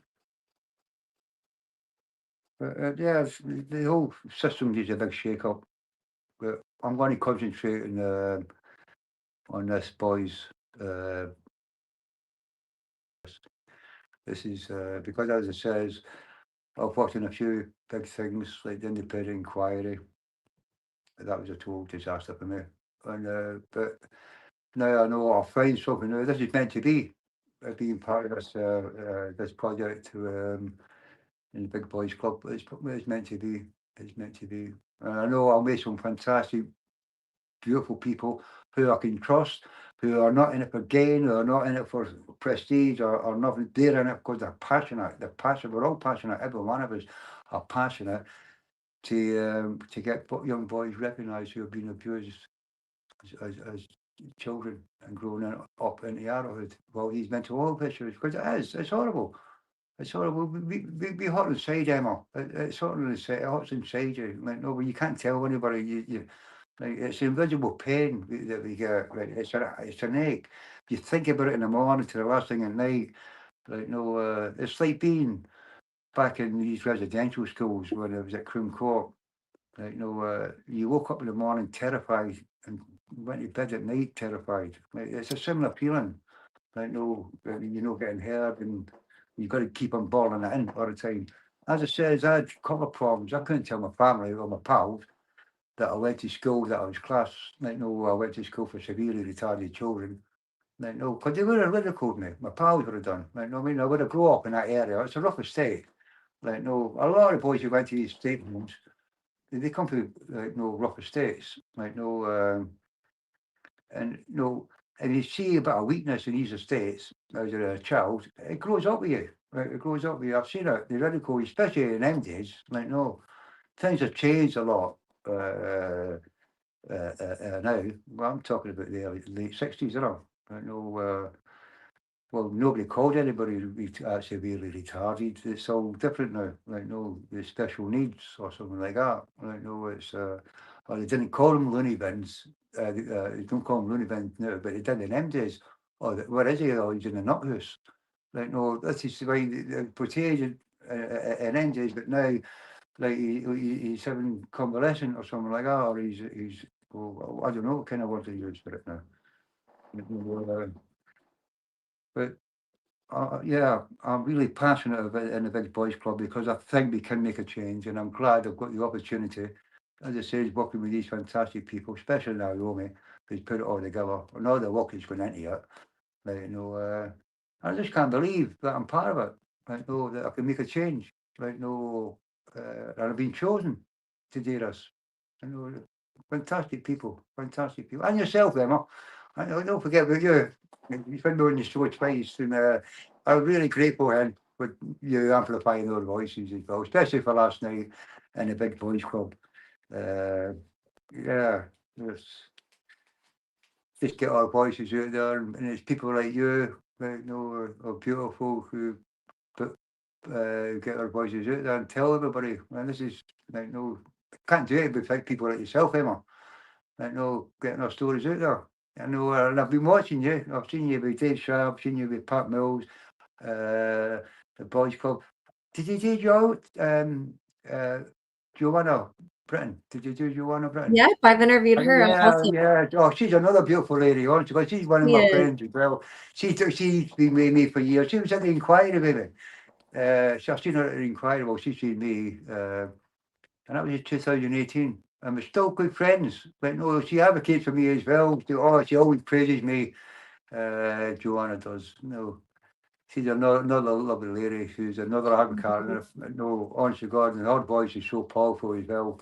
I've got to give Joanna a mention. It's Joanna and Pat Mills and Naomi and the Boys Club. Yeah, I've had a lot of support, a lot of beautiful, fantastic people. Like they've helped me. They've helped me. And they don't say help me, they help other survivors. That's what we do. Right, you know what I mean? We all stick together. Right, any bit of help we can do. Everybody's got a different niche. Everybody's got a different part to play. If I can help somebody in my little way, I'll do it. If they can help me in their little way that I don't know, they'll do it. There's no problems with survivors. There's thousands, so many of us, and there's so much help out there with us. But when you go to the organisations or anybody else or the National Health, you get a lot of help out there. It's just tick the boxes. They're just there for the wages. Like the inquiry was £1,750 a day. They were on them lawyers at that inquiry. They got nothing out of it. 200 benches, 200 benches. Don't know where they are. But you know what they told me, these benches, this is our legacy of that inquiry. The 200 benches in memory, legacy, in memory of the survivors, right? What are these benches? They put them out in the countryside somewhere where nobody sees them. Like, no, like what they should have done with these benches, these 200 benches, put them in these children's homes, put them in these cathedrals, these churches, or these children's homes, or these places where children did get abused. Like, not hide them out somewhere out of the way, 200 benches. That's why we go to that inquiry. I got nothing out of that inquiry. 200 benches. But and the recommendations, which is, we'll see about that. But we did get silence to that inquiry, Emma. They silenced us then. They silenced the 5 of us for the Catholic Church and most of the grooming gangs. I think only one gave evidence at the grooming gang for that inquiry because they had a separate. That was a case study for the inquiry as well. So tens of thousands of people come forward for the grooming gang. Like we come forward for the Catholic. That was a case study for the grooming gang. Then they had a case study for the Catholic Church, Birmingham Archdiocese. One gave evidence at that grooming gang inquiry, that inquiry, independent inquiry, just one, about tens of thousands. They were lucky. They had one give a voice. Catholic Church had none, nada, nothing. They wouldn't give us a voice. So it was 5 of us sat there, Supreme Court, the seriously hear all evidence. And I think that was a disgrace. That is a scandal on its own. Like, especially when you have the Archbishop and the Cardinal, the head of the Catholic Church in England and Wales, they gave their evidence, and the head of the safeguarding standards, Jane Jones, she gives her evidence. And she couldn't even remember her name, but she resigned 3 days before the inquiry started, before she gave evidence. And she threw under the bus. I know, that shows you the dirty tricks with the day. They're good at their jobs. I know. Jane Jones, I think she was safeguarding there for about 20 odd years to the Catholic safeguarding standard, Birmingham Archdiocese.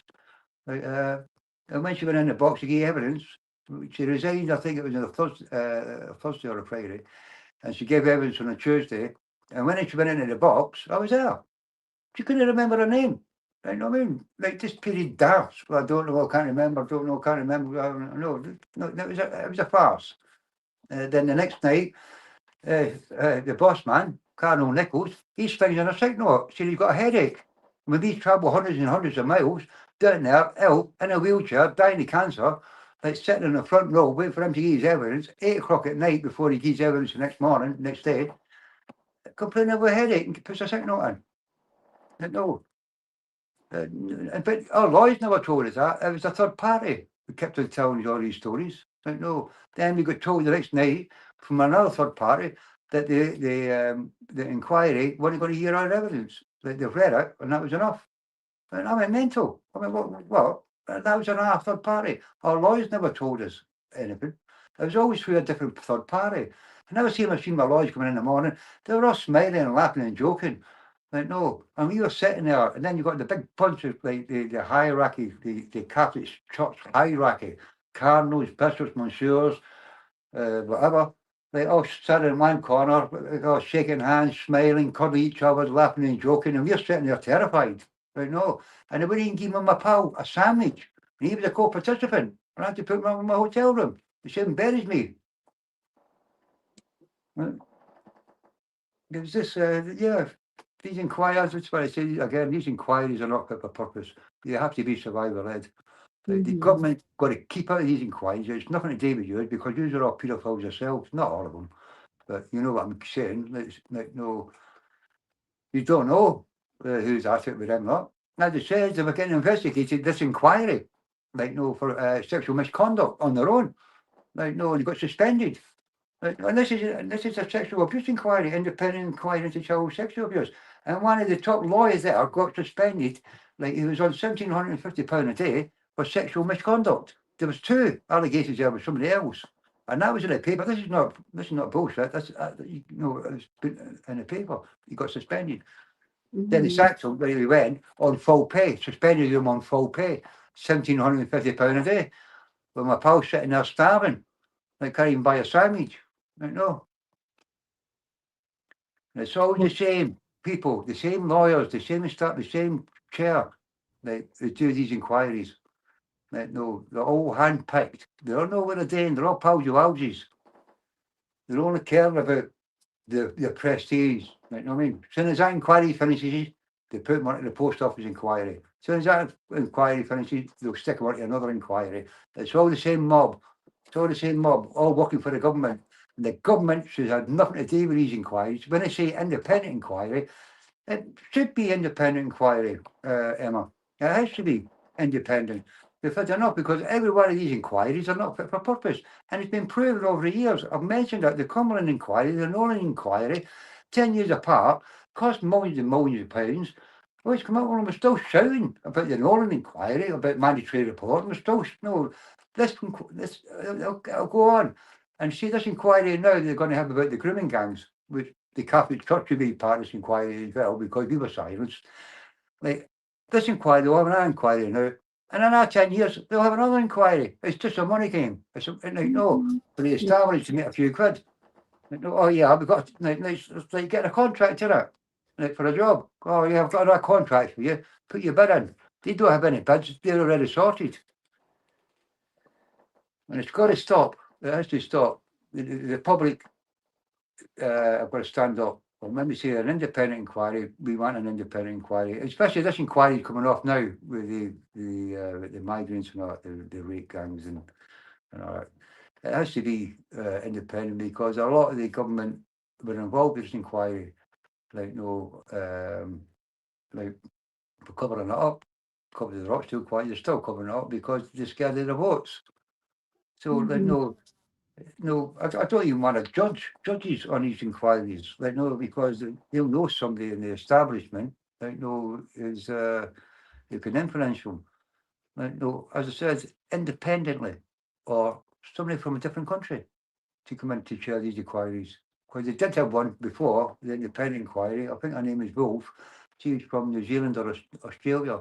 She chaired the independent inquiry when that first opened. But she had to go because she had ties to like paedophiles and Westminster. She knew people who could bring it into dispute.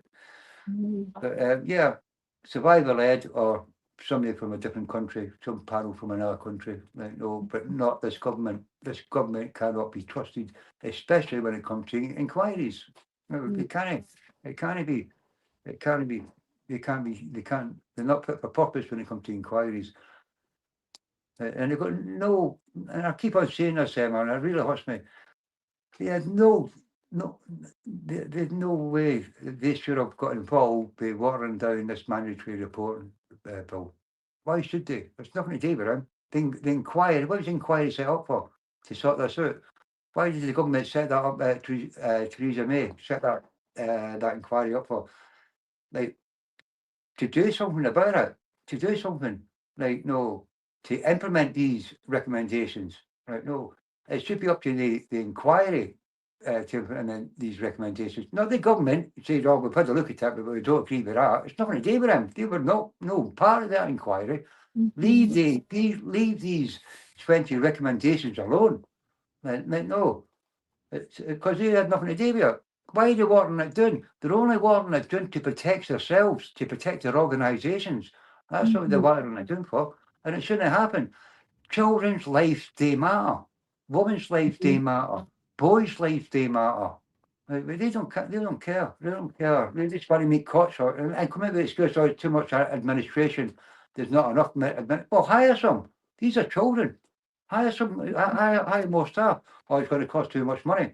Yeah, but you've got money for this. You've got money for your immigrants, like coming in for your hotels. You've got money for your wars. I know. We ain't asking for a lot. These are emotional. This is our country. These are our children. These are the ones who come first. These are why we go to war, like to protect our children. Like, and you're just flinging us to the wolves, saying, "Oh, we can't afford it, or it's going to cost too much money, or we ain't got enough staff." Like, no, government, like Keir Starmer, Jesse James, like, no, get your facts right. Get your facts right. Her name's not Jesse James, but it's Jesse Phillips, but I'm calling her Jesse James after a famous cowboy, because that's who she is. She's a cowboy. She ain't got a clue. As I say, the safeguarding minister for protection of women and girls, Jesse Phillips. He's one of our government. Always laughing, calls us liars, calls it survivors liars. That's what she said. This big statement there a few months back. So we were liars. Survivors are lying. I know. Well, we're really lucky that you're out there fighting for your country, for survivors in your country, and ultimately for children all over the world and survivors all over the world who are going through what you did as a child and what you did as a recovered, in a sense, survivor, where you were ready to speak out. You know, it's incredible how widespread this is. And we're so grateful that you're out there spreading awareness of it and being an advocate. And I just can't thank you enough for all the work that you do and for coming on here today, Rafael. Cheers. I really touches me in. But no, when I go to Spain, there's over 350,000 children in Spain being abused by Catholic priests in Spain, you know.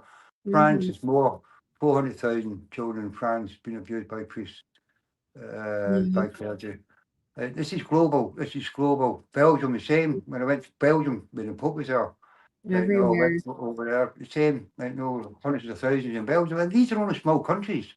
I don't know how many it's happened in America. Right? No, I mean, or these big countries, Africa. Right? No, but that's what they're doing now. They're going into the Philippines and Africa, right? Because it's on top from here now in the Western countries. Everybody knows what they're up to. So. Like they're spreading it into the Philippines, under these untouched places with missionaries, and they're starting again. They're good at their job. They know what they're doing. But as I say, Emma, it's global, and it's global, and it's a thing that shouldn't be happening in 2025, 2026, especially with these laws. Like, no, and can I just say one more thing before we pack up there, Emma? Like, the government has got to do that. Like, leave these recommendations alone, what the independent inquiry have recommended. Like, they know what they're doing. That inquiry went on for 8 years. All right, I don't like the inquiry. I disagreed with the inquiry, but I agree with the recommendations. But no, I agree with that, but I don't really agree with them silencing us. That's why I've got the hump with the inquiry, because they silence us, and the dirty tricks that they played on us to silence us. Like, I've got the hump with that, but I haven't got the help with the recommendations. Put that with the recommendations, they could have went further with the recommendation. But what they've got now, I'm happy with that. But not the watered down version, but the government is trying to do. Like, no, because this is mandatory reporting. Like, no, this is a massive thing. Don't let these perpetrators get away with it, because that's what they're doing. They're giving them a get out of jail card with the watered down version, Emma, and it's not right. No, and this is what we've got to do. We've got to stop them doing that. We've got to stop them doing that. These are children's lives that matter. Children's lives that matter. No, as I said, we're not puppies. We're not dogs. No, and this is what this is part of the big boys club as well. And they were involved with that as well, because that's part of it. Because we want to save children growing up into adulthood with mental health issues like we all did. And we want to nip that in the bud. But how can you nip it in the bud when you've got a government like us? No, they should be out, the government should be out there going like that, congratulating us and going, helping us. But they don't. Like, it's all down to money. Everything is all down to money. We can't afford it. We do this, we do that. Can't afford it, can't afford it, can't afford it.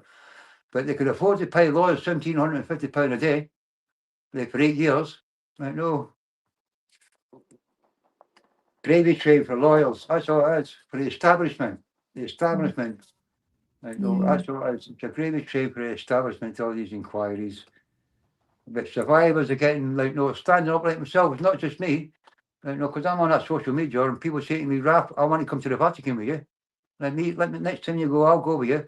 But I'm not like that, Emma. I don't want to drag other people involved in my things. I'll go there. I'm quite capable of looking after myself, although I'm in a wheelchair. Like, they don't bother me, mate. I'm over.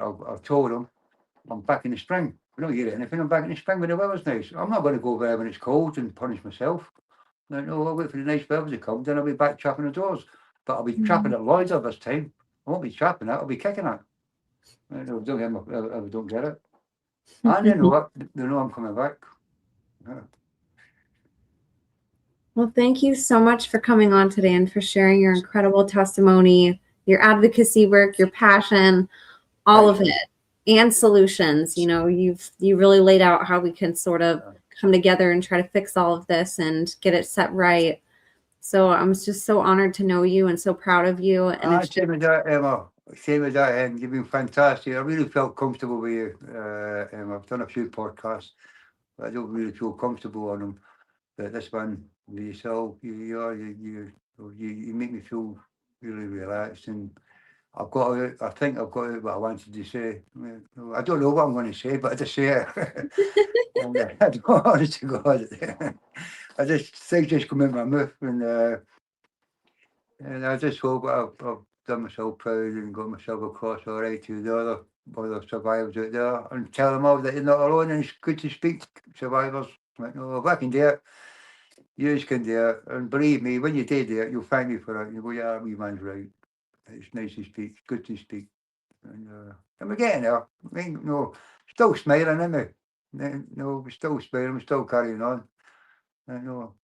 As I said, I have my little laughs with them sometimes.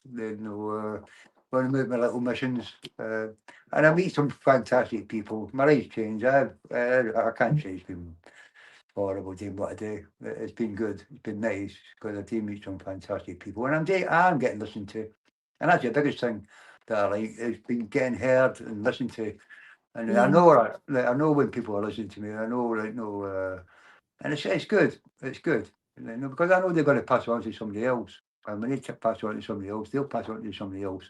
So domino effect. I know that. And I'm getting recognised when I go out with my little hunt. What is Rafael? There's that offer. Oh, I love that. It's so wonderful. Yeah, it's been good sometimes.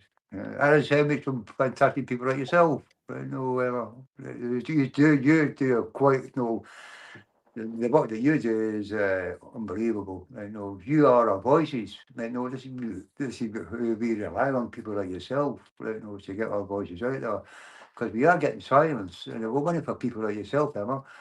We wouldn't be as far as we are. And we really, really love the work that you do, Hen. Honestly, God. Not just me, other survivors. We'll talk highly about you, Me, Pat, and Naomi, little messages. She's a beautiful lassie, brilliant lassie, you're amazing.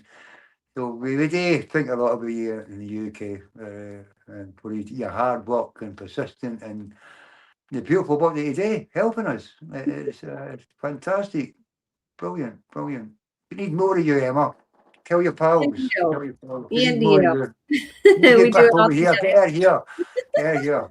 Hopefully one day we can meet. That would be so wonderful. That would be great. Yeah, it'd be nice. Be brilliant.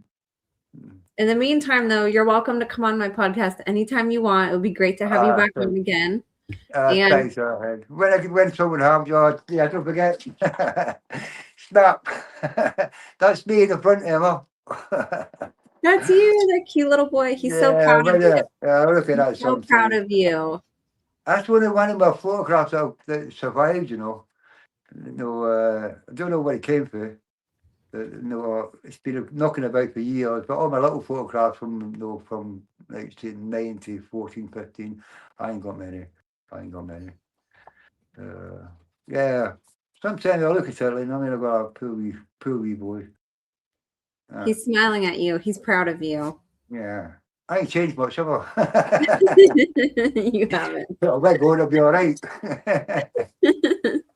And this can be found on Amazon and also Rafael's all over social media. I'll have all of his social media in the show notes for you guys also. And obviously, if you guys want to reach out to him directly, please go, send him messages and uplift him, share his content, go advocate for him, follow his journey. It's amazing how we're able to all connect online now. It's a really cool environment online. So I really encourage people to go support you.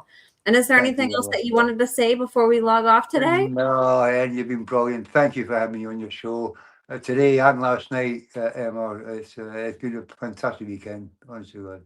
You've made my day. You made my night. Yeah, because I'm out there again. I'm out there again.